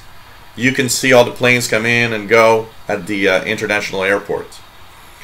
One of the things that I wanted to do is go there, make videos of the planes, and have my scanner radio and listen to the communications and communications from the ground. And you know what? Next summer, that's one thing I want to do, and be able to post that on the VHF channel. I think it's going to be a lot of fun for you guys to see also. And I think it's going to be a lot of fun to be there. That was French. Hey, Cosmic Lettuce. Nice to have you on board, Cosmic Lettuce. Really nice to have you here. Did I hear that video killed a radio star? Nope. The radio star is still in the video star. Which Facebook group? What Facebook group I was talking about? There's some shortwave Facebook groups, Mick, that are about shortwave radio. Dave Todd says, let me just go back down. So Dave Todd says telescopic antennas are good for scanning. You can adjust the length. Yeah, that's what I do. That's actually what I do. I use one of those. Okay, you guys. Unfortunately, I missed it. I could have been put it on YouTube, and everybody would like. Not a good idea. But there's a guy on the other side of the street that was walking on the sidewalk and actually fell in his bum. And now he's getting up, and he's now heading for the streets because it's just too slippery on the sidewalk. So okay, so that's why I use a telescopic antenna, because I can adjust the number of sections. So as I go higher in frequencies, I will lower the length of the antenna. And as I go lower in frequencies, I'll actually extend the antenna more. So this is a cool thing about this antenna, is that I can use it for that purpose and extend the antenna as much as I need, depending on what I'm listening to. So this is the cool thing about these antennas. And this one is so used that it's actually falling apart. I need to buy a new one, and I have to check on eBay if there's some available. This is I bought this in Radio Shack in 1993, 94. It's a 30 megahertz to 1.3 gigahertz telescopic antenna that they were selling for like 14 bucks. And I wish I would have one or two of these, because they are amazing, and they are a must. If you are a scanner buff, these are a must, because you can adjust depending on what frequency you're listening to, and it really helps, and it's way better than these little rubber ducky things that actually give you with the scanners. The rubber ducky antennas are just bad. These little rubber ducky things are okay, but they're really, you know, it's like, let's just ship this with an antenna and that's it. It's not the best at all. So you know, is the FM broadcast band just for local stations, or can you hear other stations? Okay, you know what, Richard? There are, let me just put the volume down a little bit here so that you guys don't get too much interference from my airband listening. It is kind of cool to have all of this on, the 3 radios on at the same time. That's pretty much what I do all the time. I have 3 or 4 radios on all the time. It's kind of cool. So anyways, the FM broadcast band, you can actually DX, Richard. First of all, you can, you know, one of the things I do a couple of times a year is, I'm not a big FM radio DXer, but a couple of times a year I will, you know, take a radio, and I'll show you guys which one I usually take. So over there, right here, this radio right here is a Super Radio 3 radio, and that radio is one of the best radios I have for FM, and that and the Grundig G5 receiver, which is amazing on FM. And basically I take it out a couple of times a year and I start slowly tuning the FM band. Now, one of the biggest problems I got here, there's so many strong FM stations, it's very difficult to DX. But you know what? I was surprised many times to hear FM stations from, you know, far away coming in, and you know, it's one of the things that I like to do from time to time. But there's even better than that, Richard. If you hear sporadic E-skip, so if you hear, for example, that the higher frequencies, the 10 meter band is open, one of the things you should try, because with sporadic E-skip, the FM band can sometimes skip like shortwave. When the conditions are right, you can actually receive FM stations from even 1,000 miles away. There's also different conditions, like, for example, temperature inversions that we call. These act on VHF frequencies, and often what happens is that they get the signals can kind of get trapped within layers of the atmosphere, and you can receive for a day or an afternoon a station that's 100 kilometers away or 200 kilometers away, as if it was a local station, and then you listen the next day and it's not there anymore. So here in Montreal, there's a guy that I remember, he was posting all the time FM DX stations he would receive from the United States from really far away when sporadic E-skip was happening. So it is kind of something to check for. David Arden, Jill, have you ever tried TV DXing? Seems that HDTV has killed that part of the hobby. Yeah, you know what? TV DXing, I did a lot in the 90s. One summer in 93, 94, something like that, there was a lot of sporadic E-skip. We had kind of heat wave over heat wave, and there was always sporadic E-skip all the time. I had a big black and white TV that we had for like, I don't know, 40 years. And, you know, my mother was always telling me, oh, you should get rid of that old junk. I was like, no, I'm not. Because every time there was sporadic E-skip, that TV was actually really good at receiving that. And, you know, they had that TV was old, so it had the if you guys had TVs and, you know, the good old days, you had the vertical and horizontal buttons that you could actually adjust to stop the screen from skipping. If you guys remember that, when there was sporadic e-skip, I would tune in, and I would tune in to channel 3, because here in Montreal we had channel 2, which was the CBC. So that one was off, you couldn't do anything. But there was channel 3, channel 4, and channel 5 that I could DX on. And I mean, I remember receiving Alabama station, a TV station from Alabama on channel 4. I remember receiving a station from Florida on channel 3.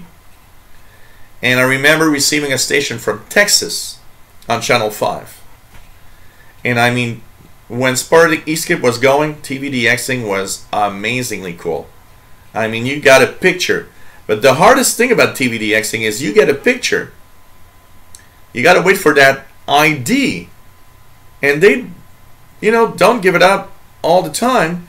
And you know, you always have that, what, it's Murphy's Law maybe, acting. Every time they ID, it's always when the signal drops. And you're like, what? That was the time they would ID. I don't know what the station is. And then, you know, I remember watching, I think it was Wheel of Fortune, and then I don't know what other game show, just because I want to have an identification of what that station is. I don't know where it is from. And we're talking pre-internet era, so don't start thinking that you go on the internet and say, what's on channel 3 on, you know, it's not like today. But, wow, good old days. And yes, you know what, HDTV I think it's kind of killed. Anybody do HDTV TV DXing?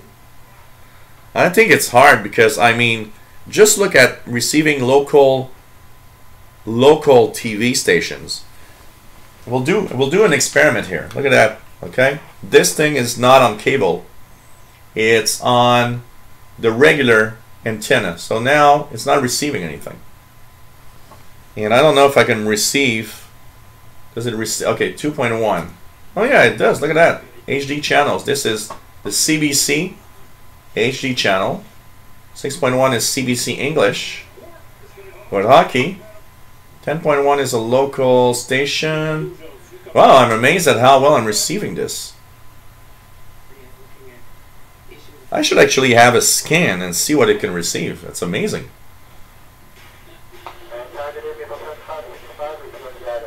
It is pretty surprising to see what I'm getting on just the antenna. This is just on the antenna. And this is on HD. So I don't know, is there a possibility of doing some HD TV DXing? I don't know if it's possible. Honestly, I don't know if it's possible to do so. Really interesting.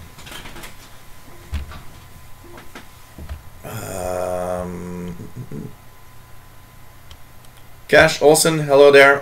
No, I've never played with the SDR Play. But a lot of people have in the chat room. If you have questions, I'm sure they will be happy to answer your questions for sure. What else do we have? What else do we have? So cool. Cal Scholzen is having a lot of fun with it. That's nice.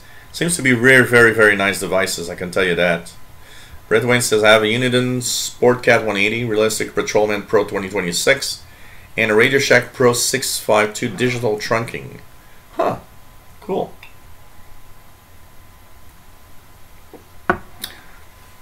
David Arden says, we went to Cape Canaveral one time and heard the relay of the launch on the VHF band. Cool. I remember going here. We have the International Fireworks Festival in Montreal every summer. And when I was younger, I used to go to every fireworks display, and I would bring along my scanner radio because I had found out their UHF frequencies, and you would hear the crew on the ground in preparation towards the fireworks. I would arrive there like 3 or 4 hours before the fireworks because there was tons of activities on the frequency. I was listening to all of that, and you would hear the countdown, and you would hear all sorts of communications of what's happening, and you know, if there was a problem in the fireworks and all of that. It was so cool. And I remember going, because one of the places you can go to see the fireworks is on the bridge, the Jacques Cartier Bridge here. I remember once going on the bridge, and there was a lady next to me, and I was listening to something, and she said, "That looks like a weird radio." And I said, "Oh, it's a scanner radio. It can receive frequencies of all sorts of things."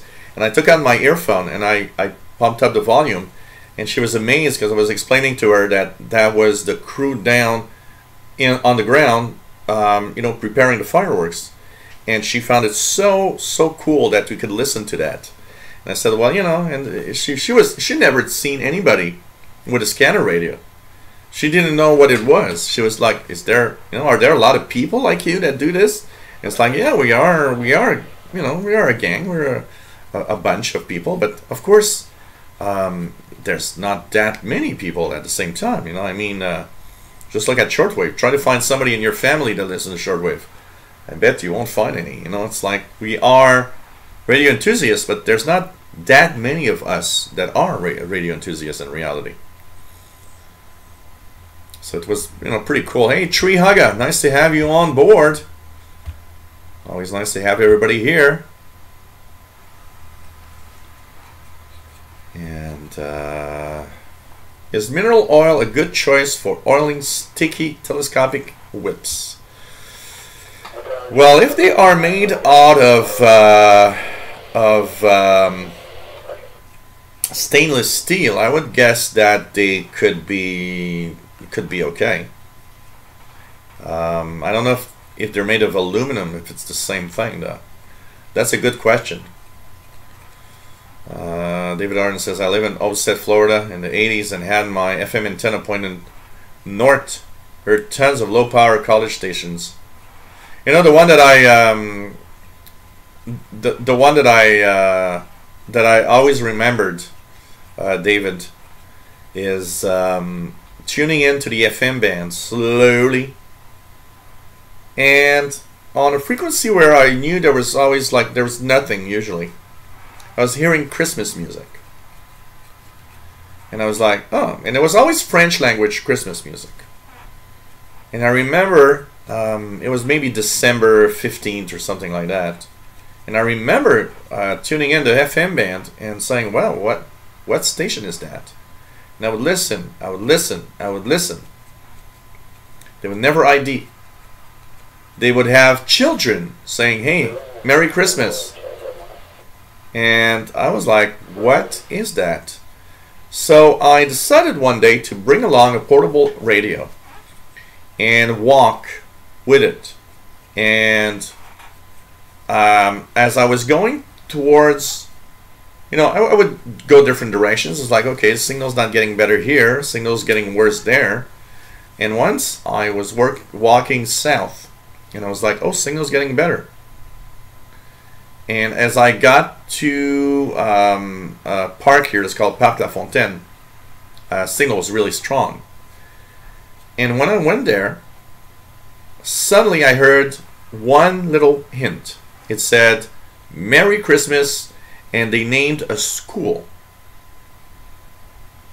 And that's where I understood that they had a experimental transmitter in the school at that place. There's a school in the park there, and that they were transmitting for the holiday seasons. And it was just a holiday thing. When they got back to school on January like 5th or something, the transmission stopped. It was really a temporary transmission, and I got a kick out of that. I was like, oh, this is so cool. Why not? You know, it's the fun of it's really the fun of listening to the radio. You know.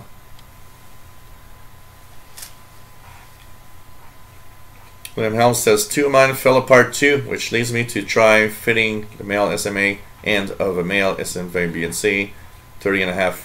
Yeah, the only thing about that is the fact that a car whip, you can't usually change the length is the only problem. Because a 30.5-inch car whip will be fantastic on 30 to 54 megahertz.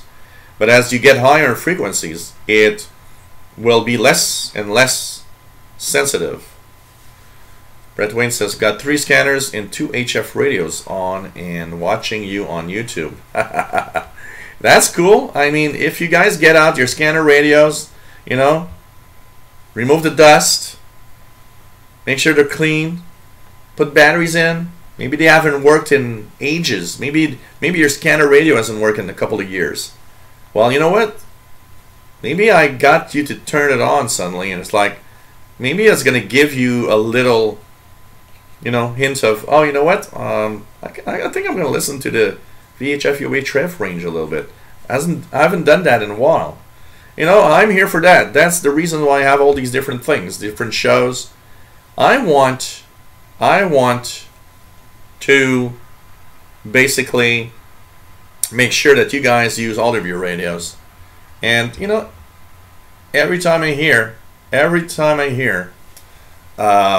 somebody saying, hey, I got back into the hobby thanks for you, you know what, it makes me so happy, because that's the main reason I do this. Very, very simple. C. Johnson says 100 channels and nothing on. Yeah, sounds like the Bruce Springsteen song, 57 channels and nothing on.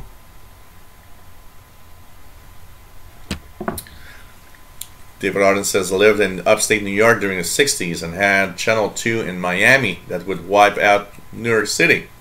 Had channel 4 as far away as Texas. That's cool. You know, that's so cool, actually. You know, it's like, wow. Henrietta DX says, the closest I have done for DXing digital signals is DAB, digital radio. Never tried DXing digital TV, but most likely would have gotten nothing but local channels. Yeah. The biggest problem with HD TVs is they have that scan thing that they go through. And when you're on a channel, you know, an analog channel, it was easy. It was like, you got the signal or you don't. And if you were getting a skip from sporadic E, you'd see the channel come in and fade out. Modern day HD TVs actually need to lock on the frequency, on the channel, on that HD channel. And unless it locked once, it will not lock automatically when the signal fades in or out. So it's more complicated to actually DX on HDTV. But I'd like to know, is there somebody somewhere that DXs HDTV? I'd like to know that. You know?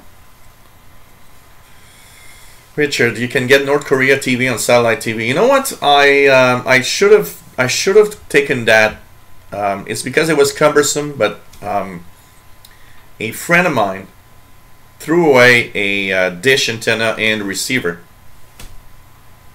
And afterwards, because I was like, well, what the hell am I going to do with that, you know? But afterwards, I was reading an article in a magazine. I was like, oh, there's tons of things that you can try to tune to if you know how to set it up and where to point the antenna. And I was like, man, I should have taken the antenna and the receiver. Maybe I could have had all of these things like North Korean TV or something. Kind of interesting.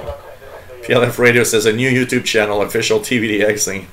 No, you know what? I will put and integrate the TVDXing within the VHF UHF channel. And you know, one of the things is I will not be creating really much any new channels anymore, because the requirements for, you know, you need 1,000 subs and 4,000 hours of views and everything before you get monetized, is kind of, you know, making sure that you don't create too many channels, I think, also. So I'll integrate whatever I would like to add to any channel or any subject within whatever channel I already have, and just maintain that, I think.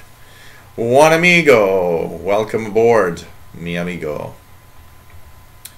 So, you know, HD TV DXing, I don't know. There's a story here. It was very interesting. We have a TV show on the Canadian Broadcasting Corporation that you know, it's a TV show about problems that people have with different things, and you know, there was a story, because here we have of course there's satellite TV, and there was a story of a woman that was fighting Bell, which is the one of the major satellite TV providers here in Canada, because she was from Iran, and she actually had a dish antenna and a receiver to a specific satellite that would let her view Iranian TV, totally legally, because it was free to do so. But Bell, a truck passed by and they noticed the dish, and they noticed that she was not subscribed to any satellite service. So Bell actually confiscated the dish. They removed the dish, and they sent her like a fine of I don't know how many $1,000, saying that she was stealing satellite signals.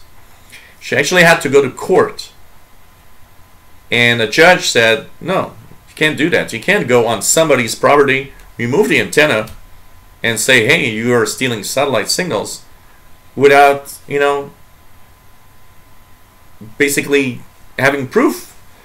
Plus the fact that, you know, it was idiot, because the antenna was pointing away from any known satellites that usually are the providing satellites for, you know, dish TV. And it was crazy. It's like, wow, these guys take way too much power. Okay. PLF Radio says, I think most people only know FM radio and a few know medium wave stations, but for shortwave I think there are fewer. Yeah. And even on, you know, I mean, scanner radios and stuff like that. And, you know, I remember scanner radio was a big thing. In the 80s, late 80s and early 90s, there was scanner radio was an amazing thing. And I remember there were books, and there were like tons of things, and people would buy scanner radios like crazy. They were like, you know, Radio Shack had like 10 models of scanner radios. They were selling so many, they had 10 models, 12 models. And then it winded down really, really, really fast. You know, I think there are two types of radio listeners out there. There are people that listen for specific things. And actually, a friend of mine is like that. There's a friend of mine that had a scanner radio, and last year when the Montreal police became digital, he said, oh, by the way, I've got a scanner radio that doesn't do anything anymore because I can't listen to the police. And that shows you that there are two types of people. There's the people that bought a scanner radio because it was like, oh, it's cool, I can listen to the cops. And there's people that bought a scanner radio like me that is, oh, it's cool, I can listen to a wide spectrum of frequencies. Because my view of scanner radio was, hey, we have this really large frequency range. There must be a lot of things in there. Where a lot of people bought scanner radios because, oh, I can listen to the police. Oh, I can listen to the neighbor's cordless phone. Oh, I can listen to analog, you know, cell band. But once that was over, it's like, okay, boring, nothing to listen to.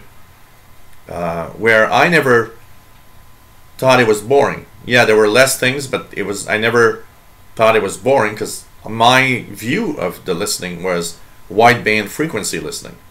Not the same thing. C. Johnson says, WWV is my favorite shortwave station. Time all the time. And today on WWV we will have the greatest hits. Here's the greatest hits from today. Beep, beep.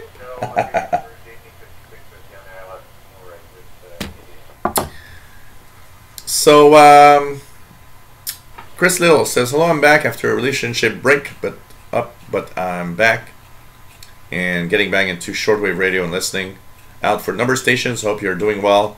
Hope you had a good Christmas. From M3SXK. Well, I hope you're doing well, my friend. It's always situations are a little complex. But you know what? If she prevented you from listening to the radio, maybe it's okay. Maybe it's better like that. Oh, God. Sometimes so, you know. Okay. Ta-da-da-da-da. What else do we have?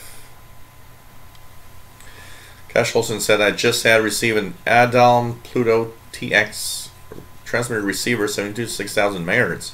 Wow. Jill, in your opinion, what's next level practices and or equipment for VHF UHF? What's your ideal when it comes to listening to VHF UHF?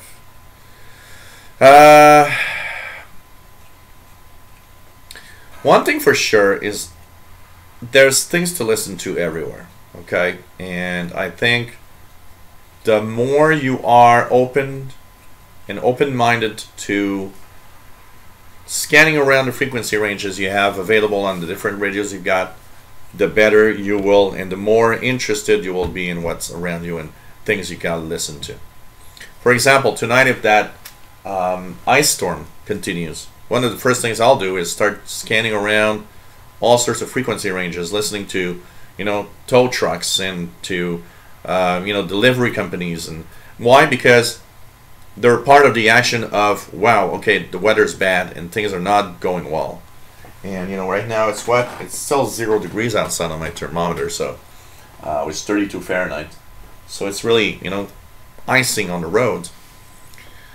If you want to get to the next level of VHF UHF now, Cosmic Lattice, one of the things that you could do if you're really, really a big fan, and, you know, this is expensive, you can get a receiver like the Whistler TRX-1.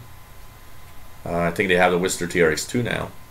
And, you know, enjoy the modes of all the digital modes, P25, DMR, and all of that you can listen to, which are digital modes, but that you can receive with these radios. So, you know, these are things like that that you can actually purchase today and make the VHF UHF range enjoyable if you want. Hey, Tree Hagaros, shortwave propagation doesn't seem too bad. I listened a little bit earlier and doesn't seem too bad. Geomagnetic storming has kind of subsided a little bit, so not too bad. William Helm says, having frequencies to everything at a racetrack is really fun when I crew member of my friend's Road Warrior car. It is always fun. So K-index is at 3, solar flux 67, that is low. That's really low. Hey Jerry, nice to have you on board. Nice to have you on board. And here the extra says, I tried once DXing analog TV on my HDTV. It was a channel from Moldova. Very fiddly compared to older TV sets, which has much easier. And you know what? The older TV sets had kind of a, you know, they had that big dial, because often the old TV sets, the best ones for DXing were the old ones that had, you had the channel button, and around it you often had a kind of a fine tuning. So when you would be on a channel, you could kind of use the big dial to kind of fine tune, which is something that these TVs don't do because you don't have any possibility. The only thing you can do is try to have it scan again by going back on the channel, because these are all electronic tuning today. There's no manual stuff in here. It's electronic tuning. So you get on a channel, if you were a little off because of whatever, you're going to kind of retune the channel for the TV to try to find what is the exact place. It's kind of an auto scan, and it stops somewhere and it displays whatever there is. So these are not made for TVDXing today.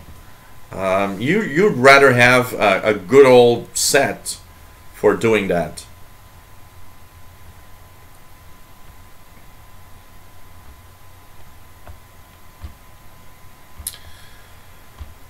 So what else? I'm 25 feet up, which is how I'm getting away with not being sensitive on high frequencies. Haha, that's interesting. And Brett Wayne's 70 miles south of Buffalo and got no air digital TV.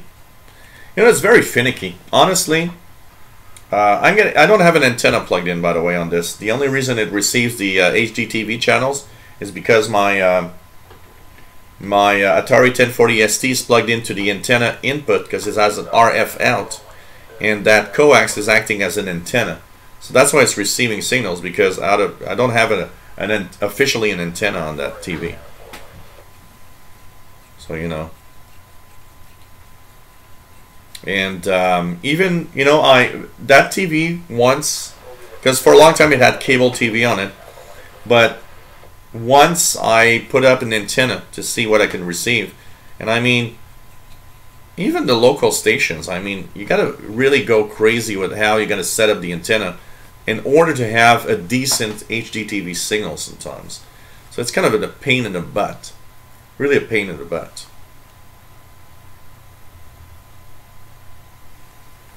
Bill Mead says, I have Shaw direct satellite here in Pennsylvania. I watch Canadian TV here. The footprint from Shaw covers North America as far south as Mexico. Wow. Amazing. Amazing. WWV is a very timely station. Absolutely. Take care, Ralph Bender. Always nice to have you on board. Always nice to have you on board. Hey, McGlow. Nice to have you on board from Northport, Florida. Nice to have you on board, Leo. Pretty cool. Raining in Salamanca, New York, so I don't have to sand the roads.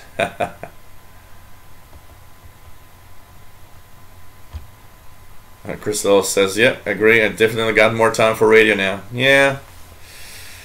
I remember dating in it was 1990. And I got a reply back one night. It was like, what are you doing? And I was like, well, you know, I'm playing around with my scanner radio. And I believe I had just purchased the Pro 2006 here. And the response was, well, you want to see me or do you want to play with your radios? I mean, what? I don't play one of my radios. I don't like that kind of, you know, you want to see me or play with your radios? Why don't you go to hell? Okay? I want to play with my radios.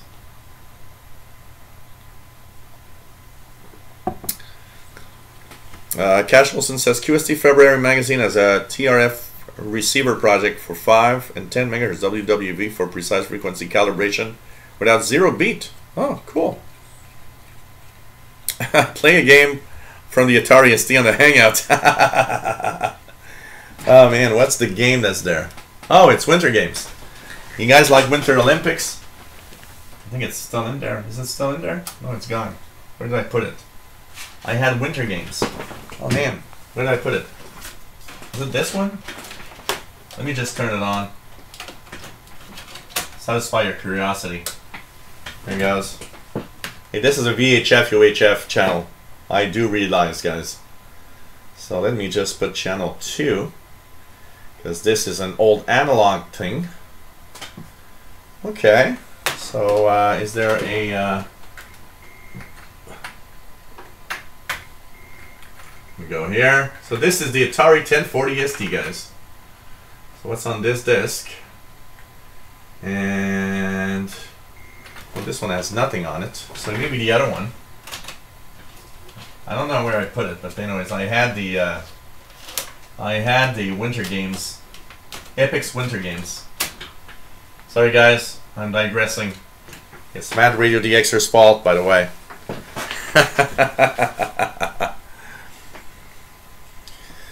Yeah, it's that green screen from. Is that an empty? Okay, let's go. Oops. Let's try it. Last chance. If that disc doesn't work, the right arrow key isn't working well. Okay. I'll have to check that out. The right arrow key isn't working. I can get to the right now. Okay. Let's try to do this. Set up right again. So anyways, you know. Henry today says, my fault, guilty. No, this is not DOS. This is TOS. T-O-S. Atari had TOS, which is an Atari version of its own operating system. So this was an operating system that ran the Atari ST, 1040 ST. Oh, there's nothing there. Where did I put that disc? I don't know where I put the disc, man. I had Winter Games, and unless it's this one, last chance. Is this Winter Games? And if it is, oh, cross your fingers because we're gonna go back. So you know, and okay, I don't know if this is gonna. So this is, nope, I don't know which one is Winter Games. I had Winter Games on one, and I'm sorry, but I played Winter Games and actually did the whole thing, and it's really long with, you know, the really long with the figure skating and everything. It's just crazy. So anyways.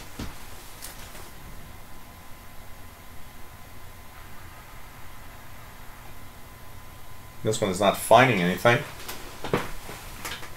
Okay, last chance.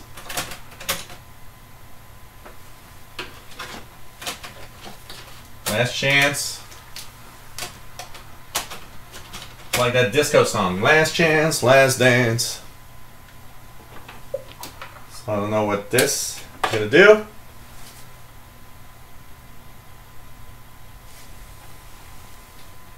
I don't know what I did with that disc.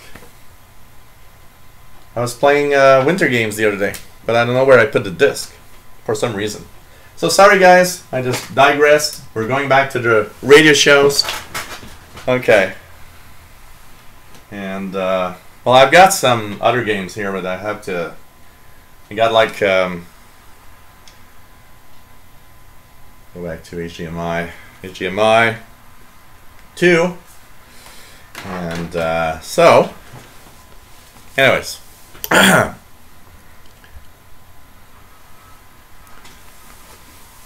Oh man, yeah, these old TVs. You guys remember the old TVs that went to channel 83? And then you could actually fine tune and listen to you could fine tune and listen to analog cell phones, because the reason why they cut the channel 69 to 83 portion is because that was the frequency range for the analog cell band. That's why later TVs went up to 69 instead of going up to channel 83. Cosmic Lettuce says, nerd alert. Oh man. David Arden says, I don't have the figure for, do you think I have the figure I would have the figure for fat skating. This is fat skating at the Olympics, and let's see now, it's Gilles' turns to do fat skating.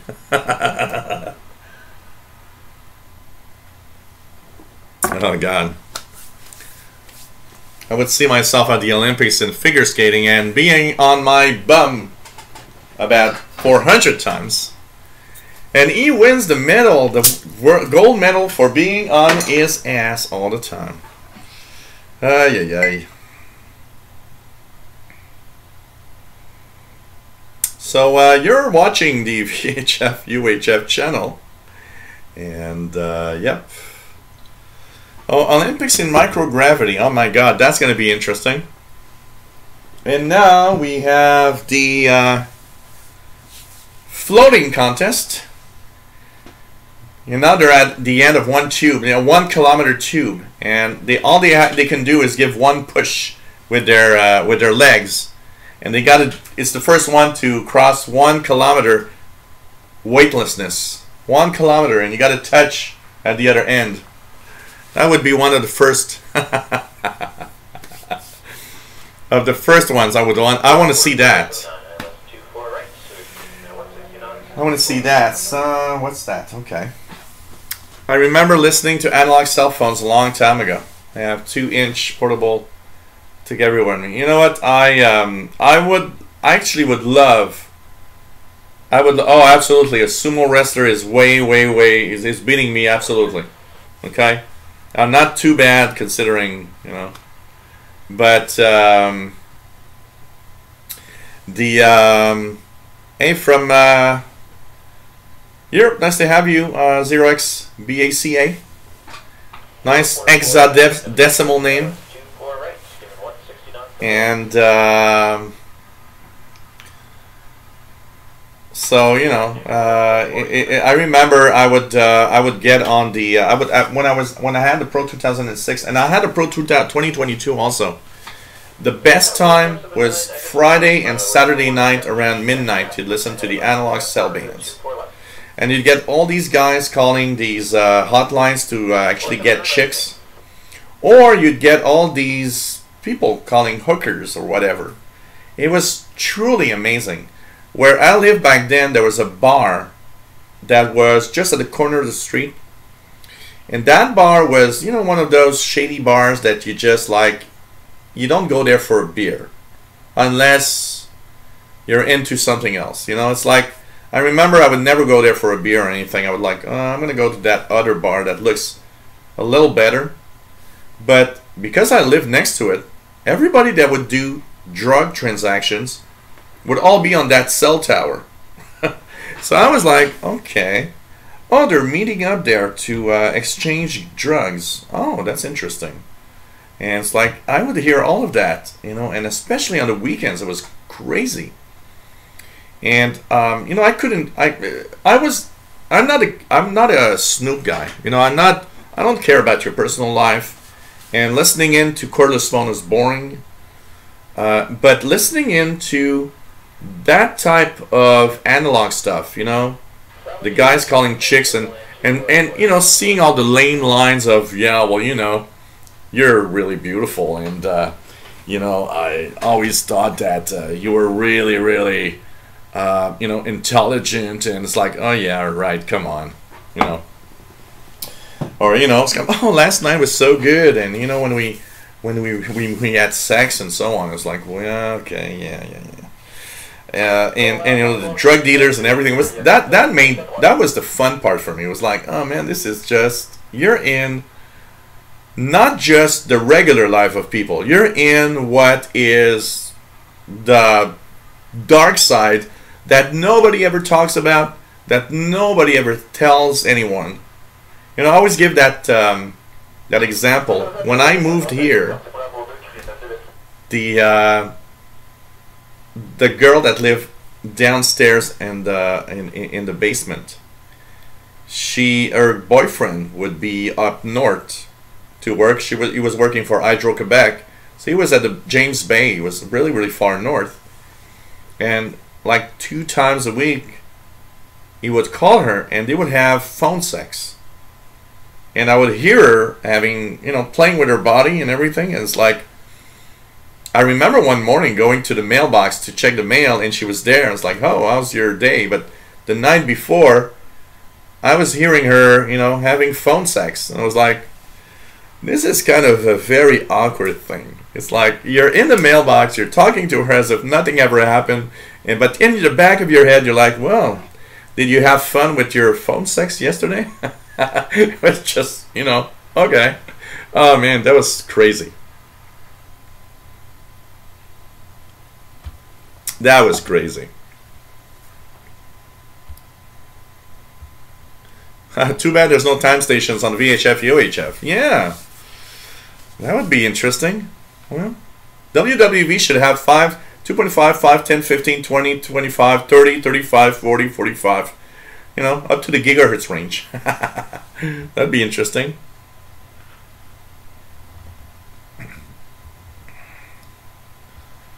Bobby says, speaking of Olympics, you should wear a USA and German shirt. Yeah. I mean, I can't believe... You know what? I think everybody in Canada is kind of amazed that Germany actually beat Canada in hockey. I was like, what? Germany? Really? You sure? Nah, it's impossible. You sure it's Germany? But we're not bad. We're at 27, 28 medals. I think it's the best. It's the 29. I think it's the best Canada ever had in the Olympics. We never had so many medals. So I think it's cool. It's still cool. Hey, Mickey Belmage, nice to have you on board. And welcome to this VHF UHF little channel and hangout. A little different from the shortwave side of it. And by the way, I was talking to Sheldon when I went to the co-host for CKUT last week. So we're gonna try to meet up at a restaurant, Mickey. Absolutely, we're talking about that. So when you come back to Montreal after the shortwave festival, we'll meet up together. It'll be fun. And for those that don't know, I'm still co-host this Sunday morning at CKUT 90.3 FM. And you can go to ckut.ca to listen to the live, or you can also go to podcast. It's 15:30 UTC. And in a little more than a week from now, I'll be the one at the controls. It's kind of making me a little nervous, but I'll be the controls and be their co-host with David. Sheldon will be gone. I'll be the one at the controls. Kind of a very nice experiment, by the way. It's a kind of a cool thing, I gotta say. Bobby says USA beat Canada in women's hockey for the gold. Germany beat Canada. Yeah, I know. It's so incredible. David in Barcelona. ¿Cómo está mi amigo? Hope you are well, my friend. Hope you are well. Jerry says Canada is beating the States in medal counts. Yeah, we can go to that side though. We're beating the States in medal counts. Which stage of the competition Germany beats Canada? What was it? Like half, quarterfinals, something? I'm trying to remember. You know, it's Canada's like, forget it. Forget it. Semi-final, yeah.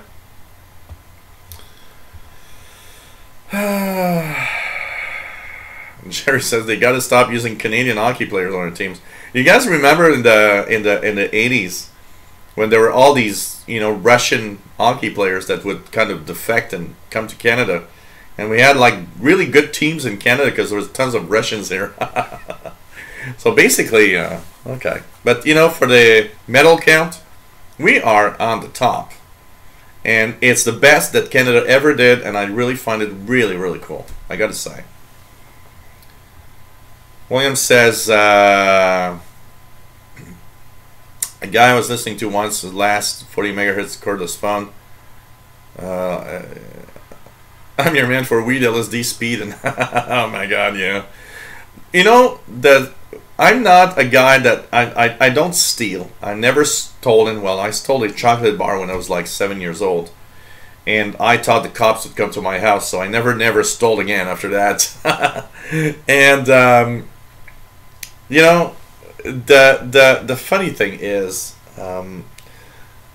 when I moved here, I was listening to the cordless phones one day, and there's this guy that I don't know where he is, but I'm listening to a conversation, and the guy says, oh, by the way, the $500 that I owe you, I'm gonna bring that back to you today. So the guy says, oh, I'm not home today, but you can put it in my mailbox. And the other guy says, oh, okay, I'm gonna put it in your mailbox around 1 p.m. this afternoon. Oh, by the way, what's your address? So the guy gives the address. He's on the street here, just on the other side of the street. And it's an open mailbox that anybody can have access to. And he's like, okay, he's going to deposit $500 in that mailbox. I mean, imagine somebody that really would be crooked. You just go on the other side of the street and you're like, okay, I got a quick and easy $500. I remember thinking about it. It's like, wow, I could make $500 like this. And of course, I'm not a bad guy, so I did not do it. I would not do things like that. But, I mean, anybody that's a little bit crooked, I think they would take in the occasion of, hey, Hey, quick $500. Why not? Oh, man. Hey,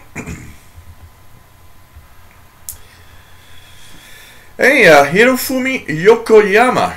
Good morning. Nice to have you on board, my friend. Always nice to have you on board. Pretty cool to have everybody here. We're not reaching the levels of, you know, viewers of the shortwave channel, but it's kind of cool. And I think we're gonna just, you know, continue like this. Every last Friday of the month, we'll have live shows for VHF UHF. FC.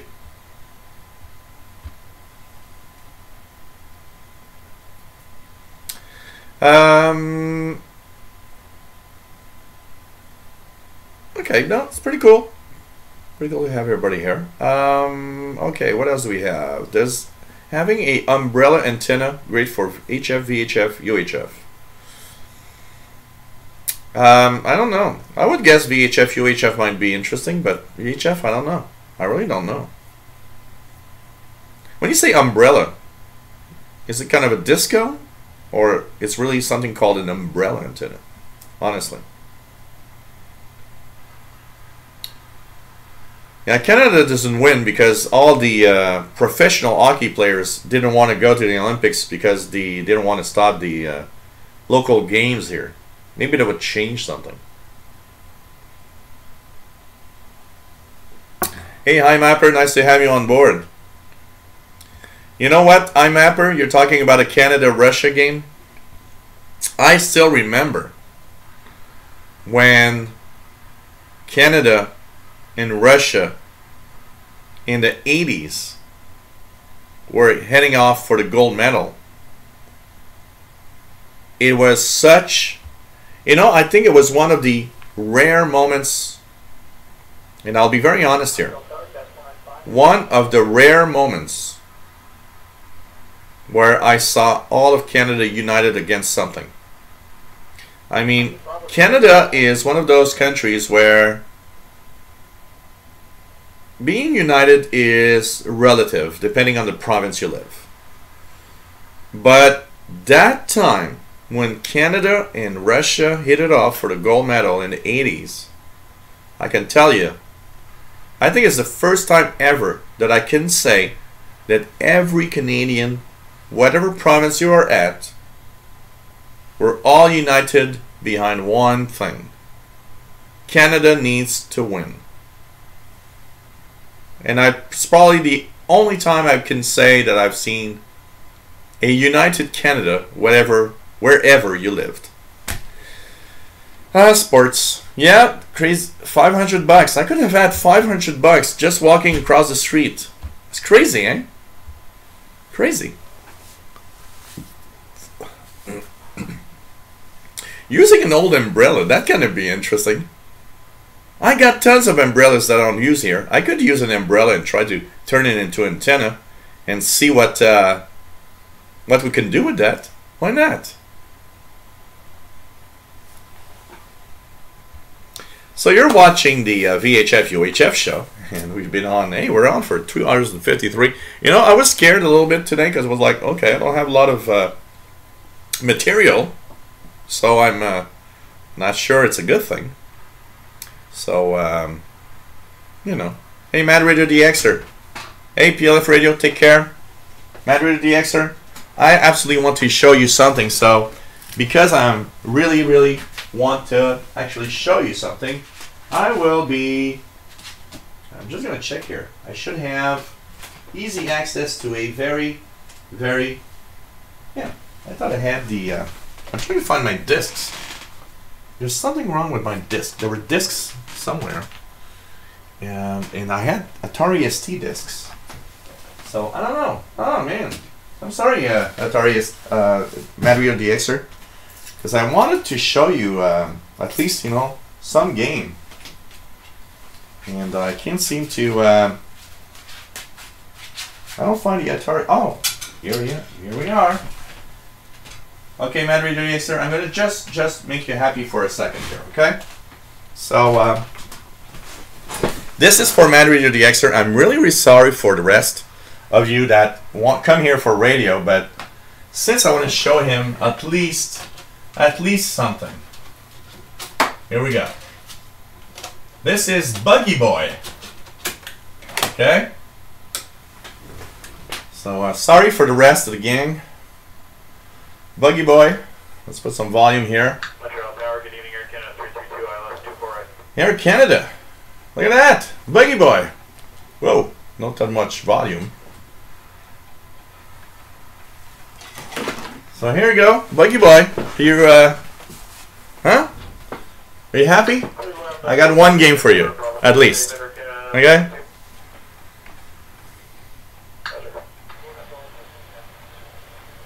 So for those that wonder, this is a 1986 computer, an Atari 1040 ST, running as a Motorola 68000 CPU. So let's choose that one. Here we go. I am warning everybody, I'm going to be really bad at this.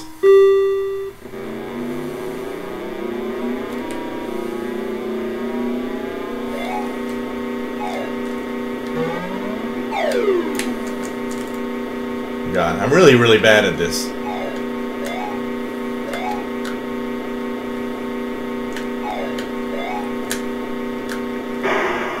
Told you it was bad. Told you it was bad.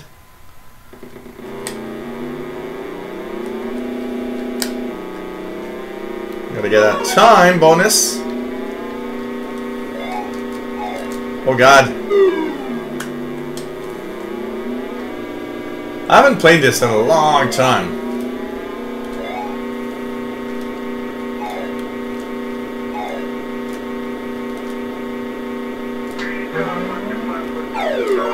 Time.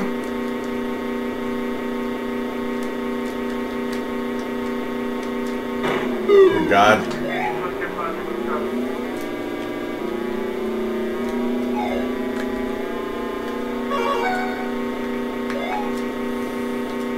So anyways, I'm not going to annoy you guys with this more than that, but I wanted to make Mad Radio DXer a little happy with the game, okay? So that was a Atari ST game. And so, okay, Buggy Boy. But you know what? The Amiga had the same 68000 chip, absolutely Mad Radio DXer, but because the Amiga had custom graphics and sound and performance chips. It wasn't, the performance on the Amiga is way better. So way better.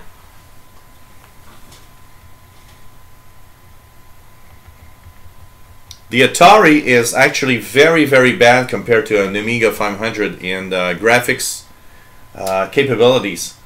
It really isn't. It's far behind the Amiga 500, I can tell you that. But they both have, and that's where it's funny, because you can see that you can have the same CPU, but if it's like in a PC, you can have the same processor, but if you have an outboard high quality graphics chip, it changes everything. You have way more capabilities, and that is the difference between the Amiga and the Atari 1040 ST. So that was the lesson in old computers.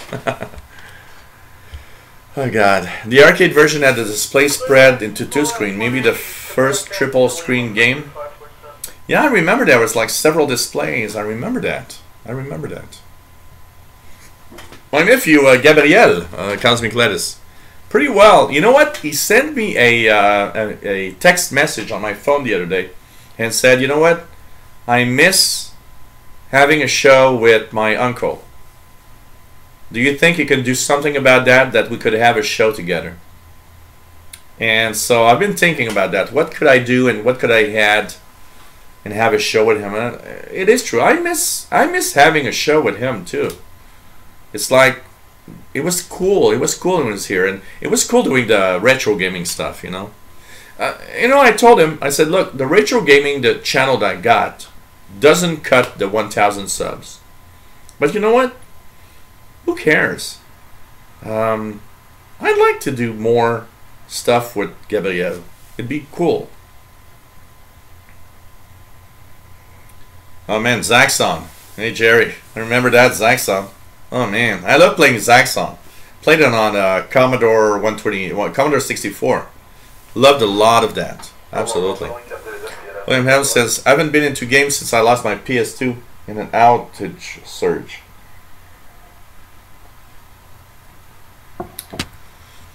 Matt says, so the Atari is like running on integrated graphics like on Intel HD, and the Amiga ran on NVIDIA. Absolutely.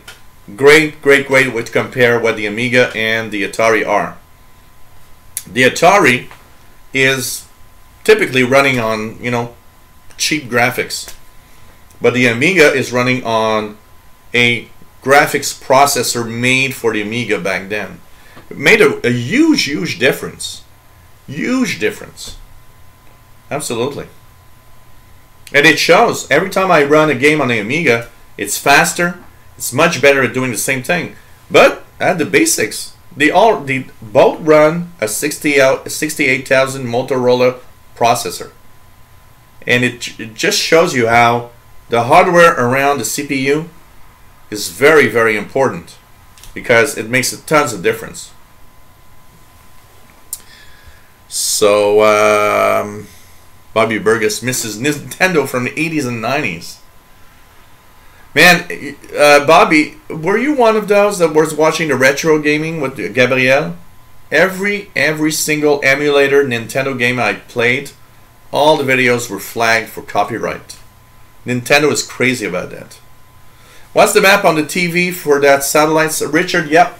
So that's the map, and I've got amateur radio satellites in the display, so it tells me all the satellites and where they are. Like for example, XW2D is right now really close to us. Maybe we can try quickly if I can find a keyboard.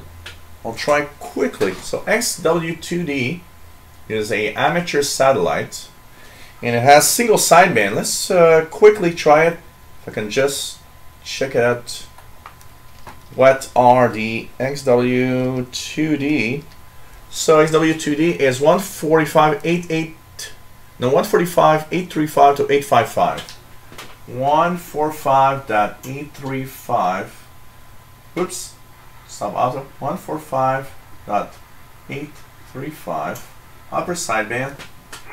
Let's check out if I can hear.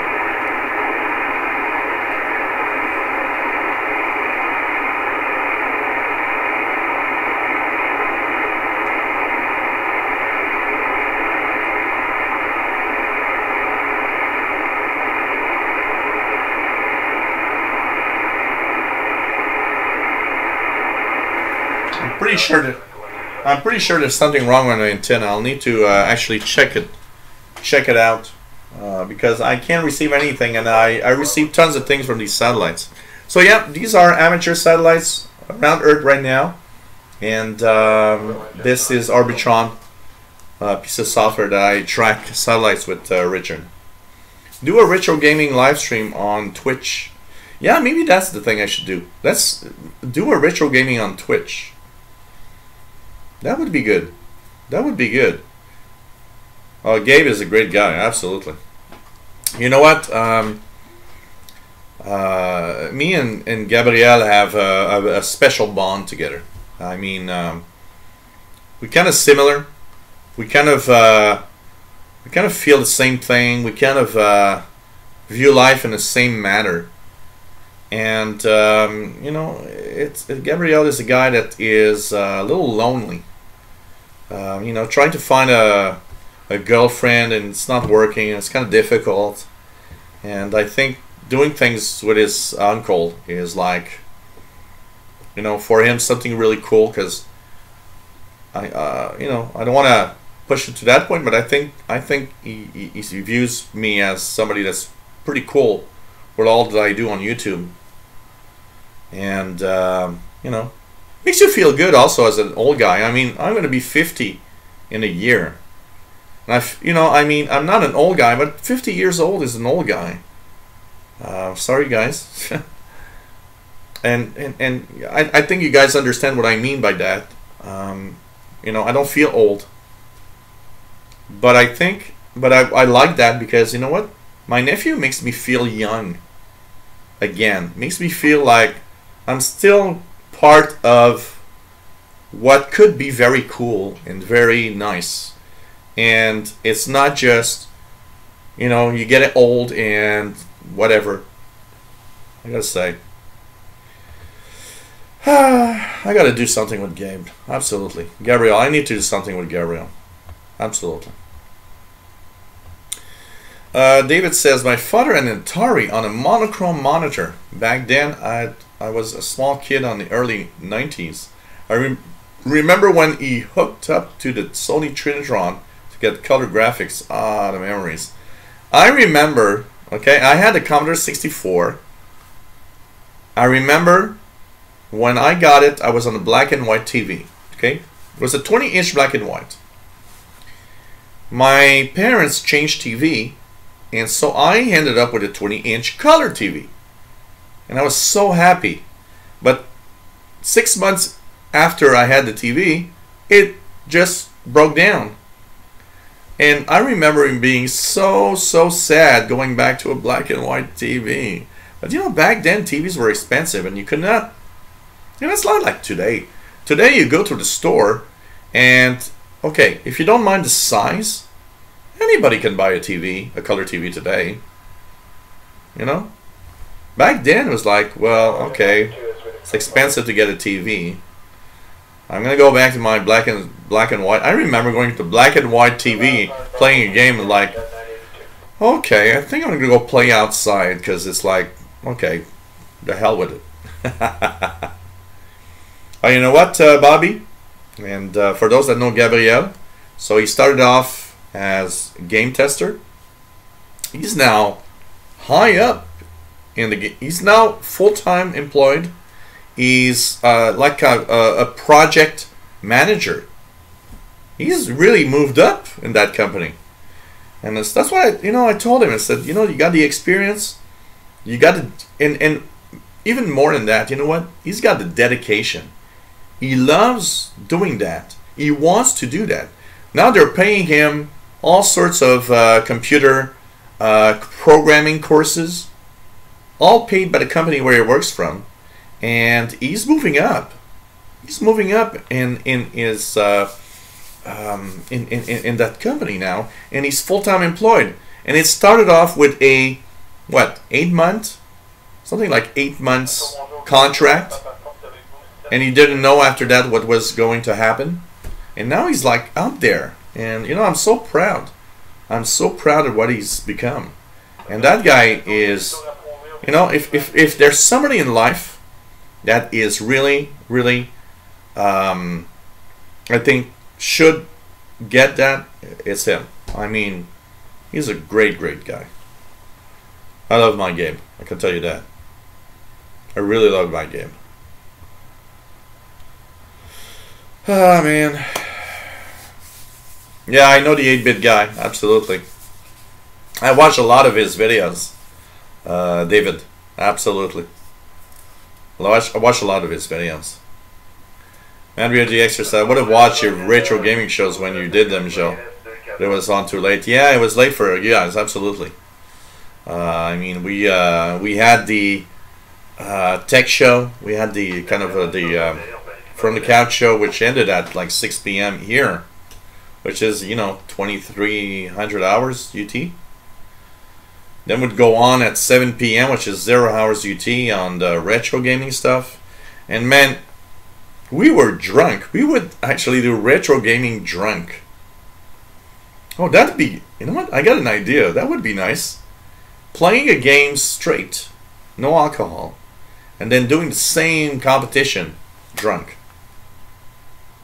Straight versus drunk playing or gaming. Straight versus drunk gaming. I got a lot of problems saying that after 3 beers. Straight versus drunk gaming.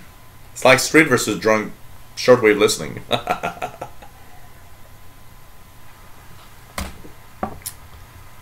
But I had so much fun.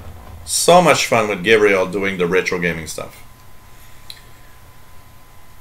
It's funny because, Bobby, Miss Lady Catherine on the tech show. She was actually watching the retro gaming stuff. and she was really enjoying it. Richard Cook says, found a console that plays lots of old games on Facebook. Yeah, there's a lot of old stuff that you can play on the online. Absolutely. There's so many things online. Redwin says, I'm 56. Old? No way. Yeah, you know, I don't feel old, and I'm sure you don't feel old at 56. I'm sure we don't even feel old at 75, except our body's telling us that we're not the same. You guys are going to laugh. The other day, I dropped something. I dropped my keys between the bed and the wall.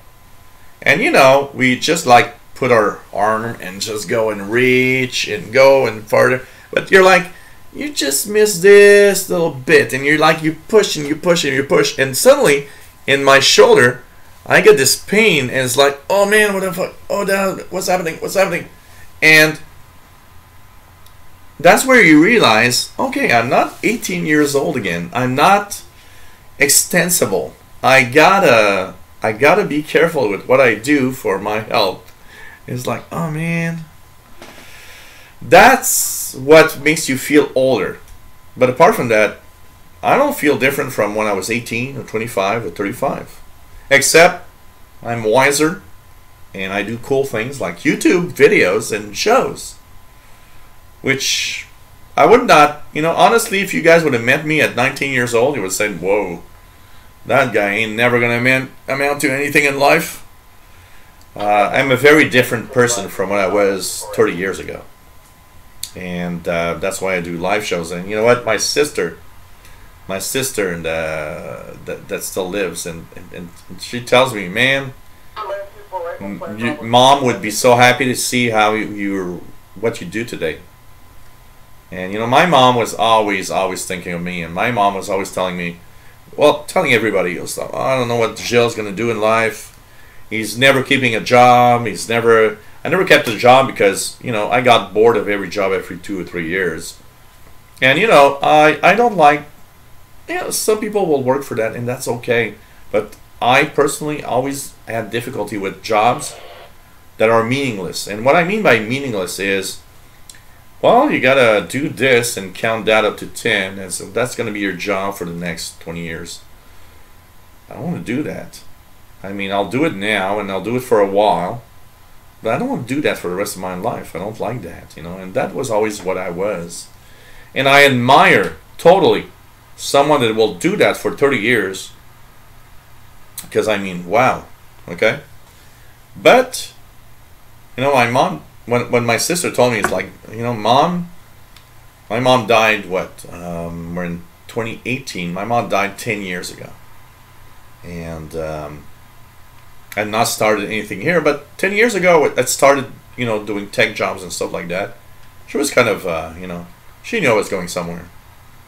But it's crazy, you know, my mom never told me, and that's one thing that I like about my mom.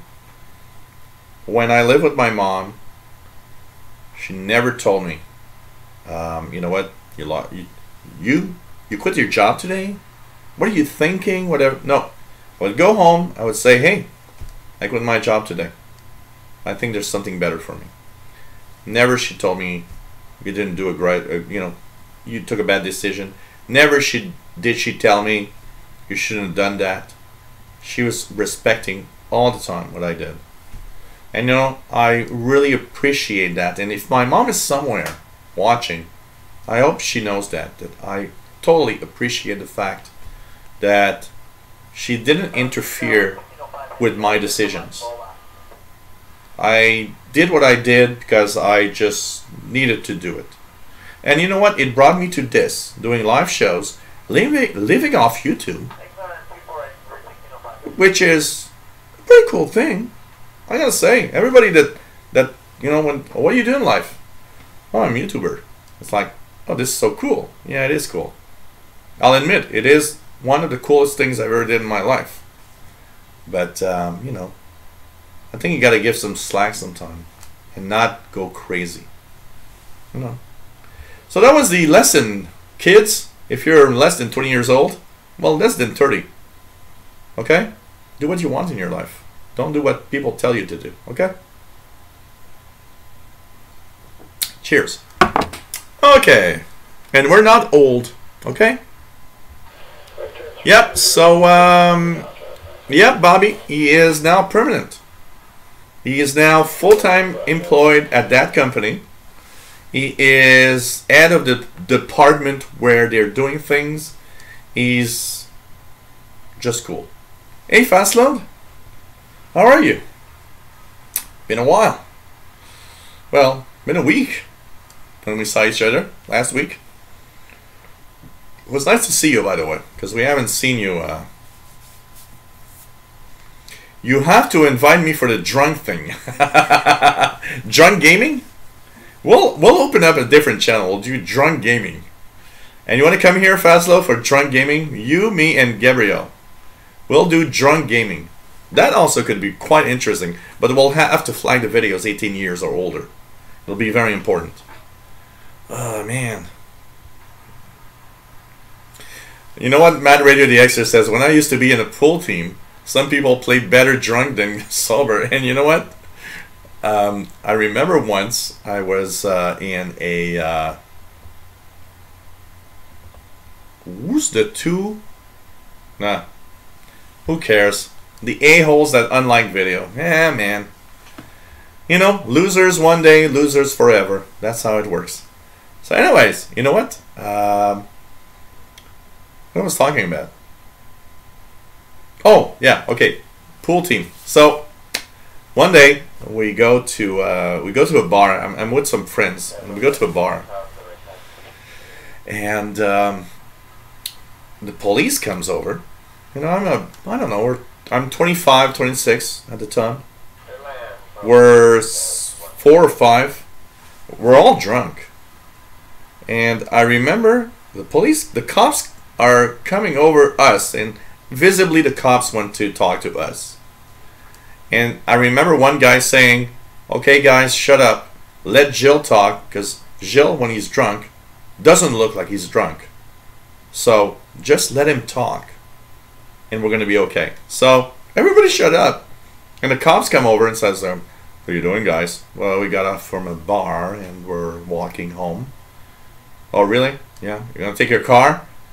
"No, we're walking home. We're drunk. We're walking home." And it continues on like that. And you know, the cop is like intense. It's really intense. And I keep my cool and like, yeah, no, we're walking home. We don't do anything bad. We're just great guys.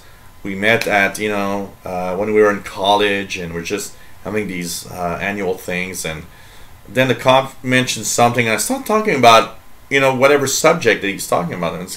And it turns from the cops being kind of a little, you know, bad and obsessive into, "Oh, and I remember, oh, you went to that college too," and blah, blah, blah. And the guys, like, the cops just get over and say, "Oh, have a great evening, guys," and whatever. And you go away, and they're looking, and it's like, you are amazing. What?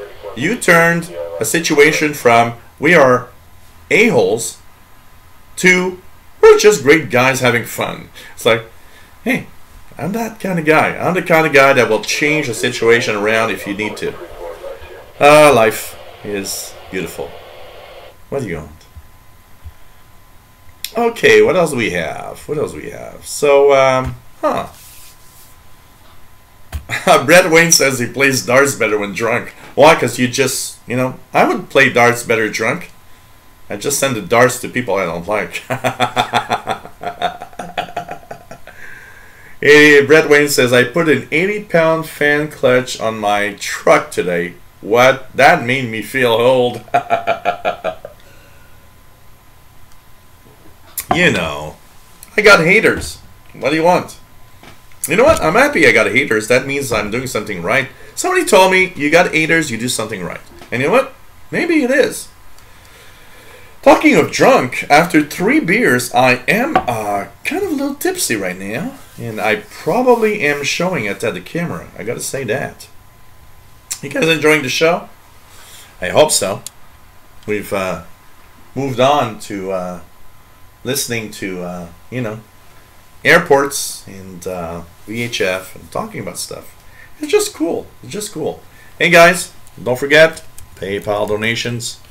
Hey, why you know, why in Firefox the chat doesn't work every time I got to reload the chat room.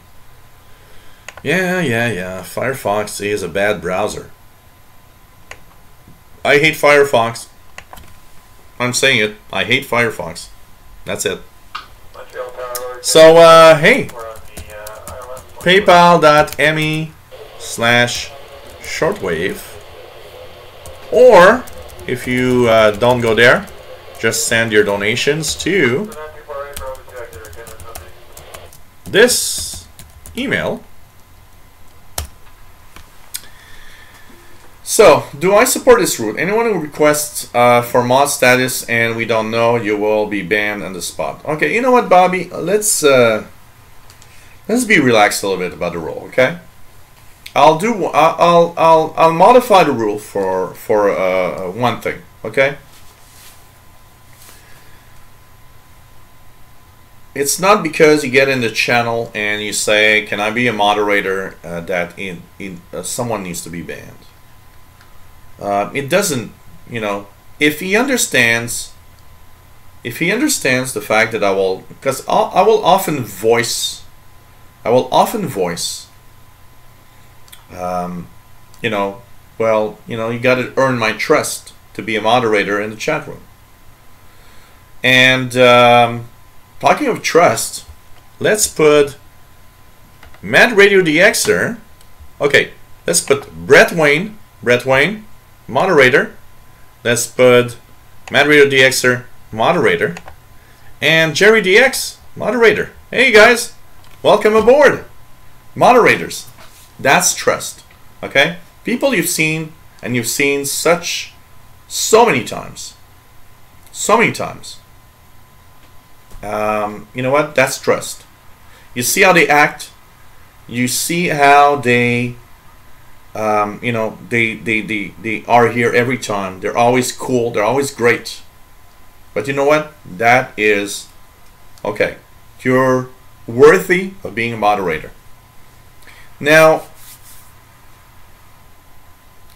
what I didn't talk about it at the beginning, but I wanted to talk about it, Bobby. I don't want to, you know, let's not be too harsh on the newbies that come here. You know, somebody, honestly, somebody very, you know, innocently can come here. Come on, man. Y'all want to see you. So, you know, somebody can be innocently just coming here, being a great guy or whatever, and ask just innocently, "Oh, can I be a moderator?" And if they accept that, you know, I'll just say, "You need to earn my trust." You know, I don't think it's enough. It's not enough to just ban. You know, we got to be careful. You know, it's like maybe sometimes, you know, when somebody gets in the chat room and says, "Oh, sub to me." Okay, you're using my power. You know, since we got the 1,000. Ellie, you there? Ellie. Oh man, a cat. There we go. Ouch.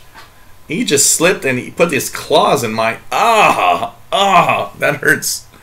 So, you know, it's what I want to say here is that you're not necessarily a bad guy because you're asking for moderator status. Here's the fierce cat that everyone wants to see. It's not because you're asking for moderator status on the first, you know, and we don't know you, that you're a bad person. It could still be a good person, you know. But of course, we will not give moderator status to somebody that I don't know of. But banning is maybe a little fierce. If he asks several times, yeah, okay. It's like somebody would go in the chat room and say, "Subscribe to me." That makes me a little mad. You know what? It's okay. You're using the power of somebody else to subscribe. You know, I'm extremely patient with that because honestly, yeah, look at that. Hey, man. The cat is here. Yeah. Yeah, the cat is here. So anyways, you know, it's like, you know, on the tech channel, everybody that gets on that has a name like Cool Tech, Best Tech, The Official Tech, whatever.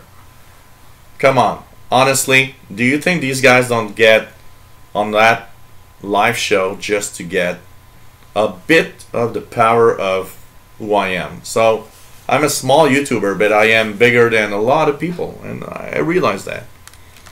And everybody tries to get a chunk of what I am and what I do, you know. And the thing is, you know, I try to just, you know, be relaxed about it, because there are ways to just, you know, be, yes, you know, there's ways to just, you know, get in here. Okay, somebody's calling me from a bar, actually. So that's somebody's calling me and saying, hey, I'm gonna come over for a beer. So, you know, let's just be relaxed. Okay, somebody comes in the chat and says, you know what, I want to be moderator. Let's just, you know, let's just be relaxed about it, honestly. Okay. 2E0 FTX, how to become an amateur radio operator in Canada. Well, the best way is to check the radio clubs in your area, and you can go and get to the amateur radio courses that you'll go through, and then have a test go through, and you'll be an amateur radio operator. What? Where are you from Canada exactly? So here, basically, what we do is we have these courses for amateur radio where you learn how to be good, radio people, and basically, you know,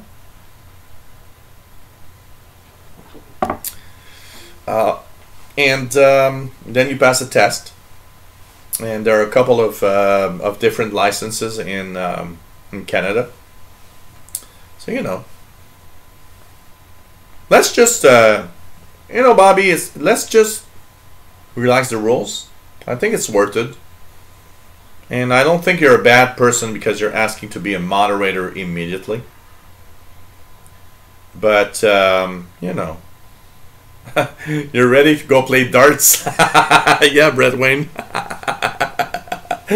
Yes, absolutely. I'm going to play darts tonight. You better not be in my field of vision if I don't like you. That's bad. So anyways, you know. You know what's happening is that every time I do a live show, they all know that, well, the guy, you know, you drink beers every time you do your show, so now you're drunk and you're going to come over to the bar and have fun with us. But, you know, I got a live show tomorrow. I got to be a good person. It happens sometimes. I am a good person from time to time. Where I have less of a, you know what?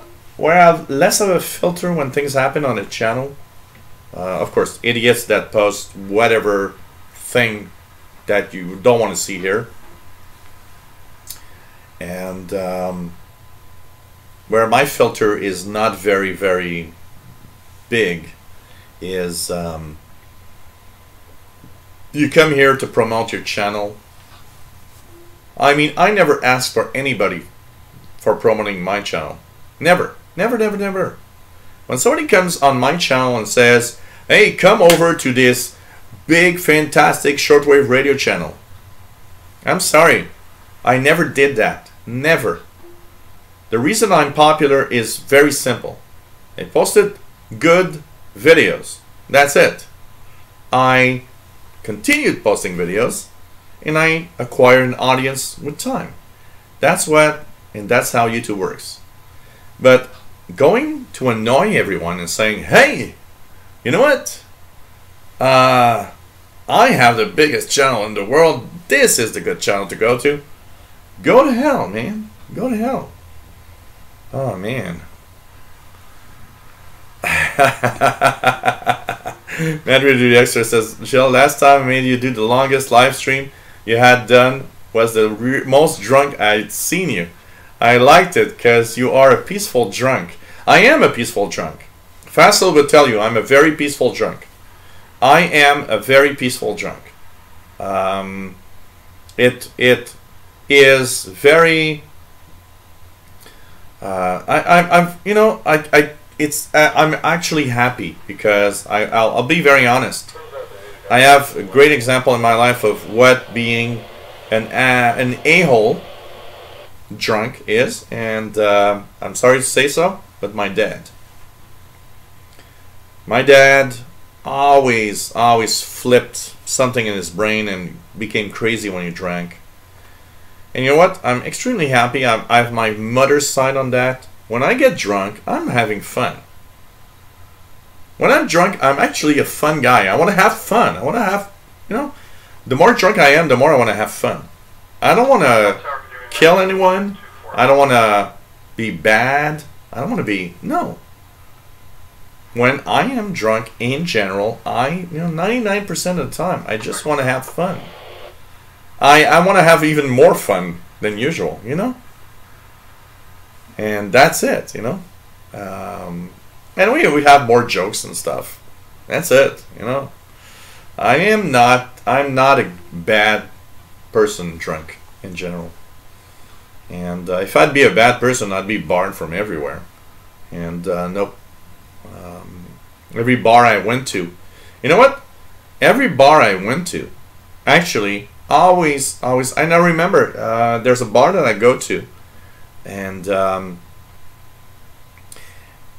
one night we were talking, the staff and the manager were talking about, bad clients and people that get drunk that are just a-holes and so on. And one of the waiters there, one of the bartenders there, said, "Oh, and it's like they're not all like Gilles. Gilles is drunk, but he's never, he never wants to kill someone. He's never really a bad guy. He's always having fun, even drunk, And that's pretty much what I am. I want to have fun when I'm drunk. I'm like the kind of guy, I'm going to tell you, me and Gabrielle, when we're drunk, oh man, we want to, just have fun. And you know what's sad? Because of all the things that happened, what is the problem is the new laws and everything. We can't do everything we want. I remember being with Gabrielle, and that was a cool one. That's where, me and my nephew, we reach each other really, really well. So we're at the karaoke bar. It's 3 a.m. We go outside because the bars close at 3 a.m. here in Montreal. He looks at me and says, "I don't want to go home." And I said, "No, I'm drunk and I want to have fun." So I said, "Look, let's walk."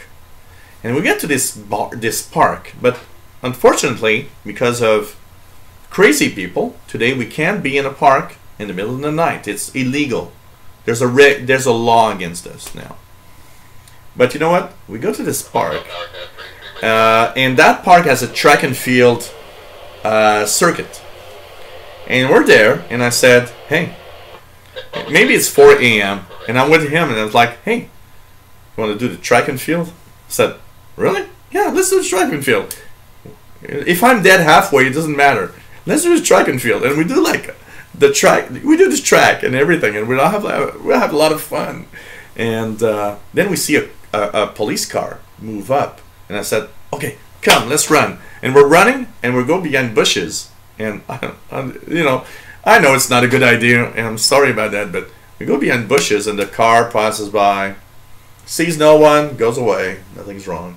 It's like, okay, let's do another track and field.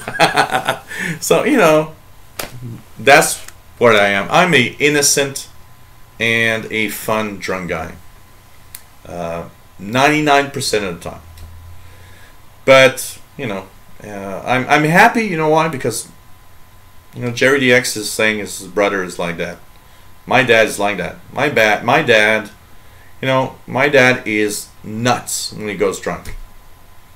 I'm so happy to not have that side, I can tell you guys. Okay? Man. I would not like to be crazy when I'm drunk, you know, I mean, I'd be barred from everywhere. So T2E0FTX says, how difficult is the test? Okay. It's okay, you know how difficult is the test is very, very different from one person to the other, because it depends on your knowledge of everything. You know, it has the airports on the D1106 and the Pro 43. So, you know, there's some basic knowledge in electronics and radio and propagation and how antennas work and everything. I think it depends on what kind of person you are. There are amateur radio operators that honestly get their license but have really very little knowledge on all of that. And so it shows you that the first license, the basic license you can get in Canada, is not that difficult to get, honestly. If you want to go higher, it's a little more complicated, you know. So, depends, but it depends on everybody, I think. So, you know, it depends on everybody.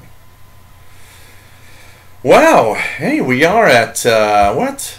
3 hours and 35. You know, I started this show and I was like, man, I don't know what we're going to talk about because I haven't prepared much, but man, it is so cool. So cool to be 3 hours and 35 minutes into a VHF UHF show. And I drank my 3 beers, which is my limit because I got 3 others for the show tomorrow, which is a shortwave show. So, hey guys, I want to thank you all for being here. We've had a lot of fun today. Hope you enjoyed the show. I enjoyed doing it. Tomorrow, 2000 hours UTC shortwave show. We're going to talk about online software-defined receivers.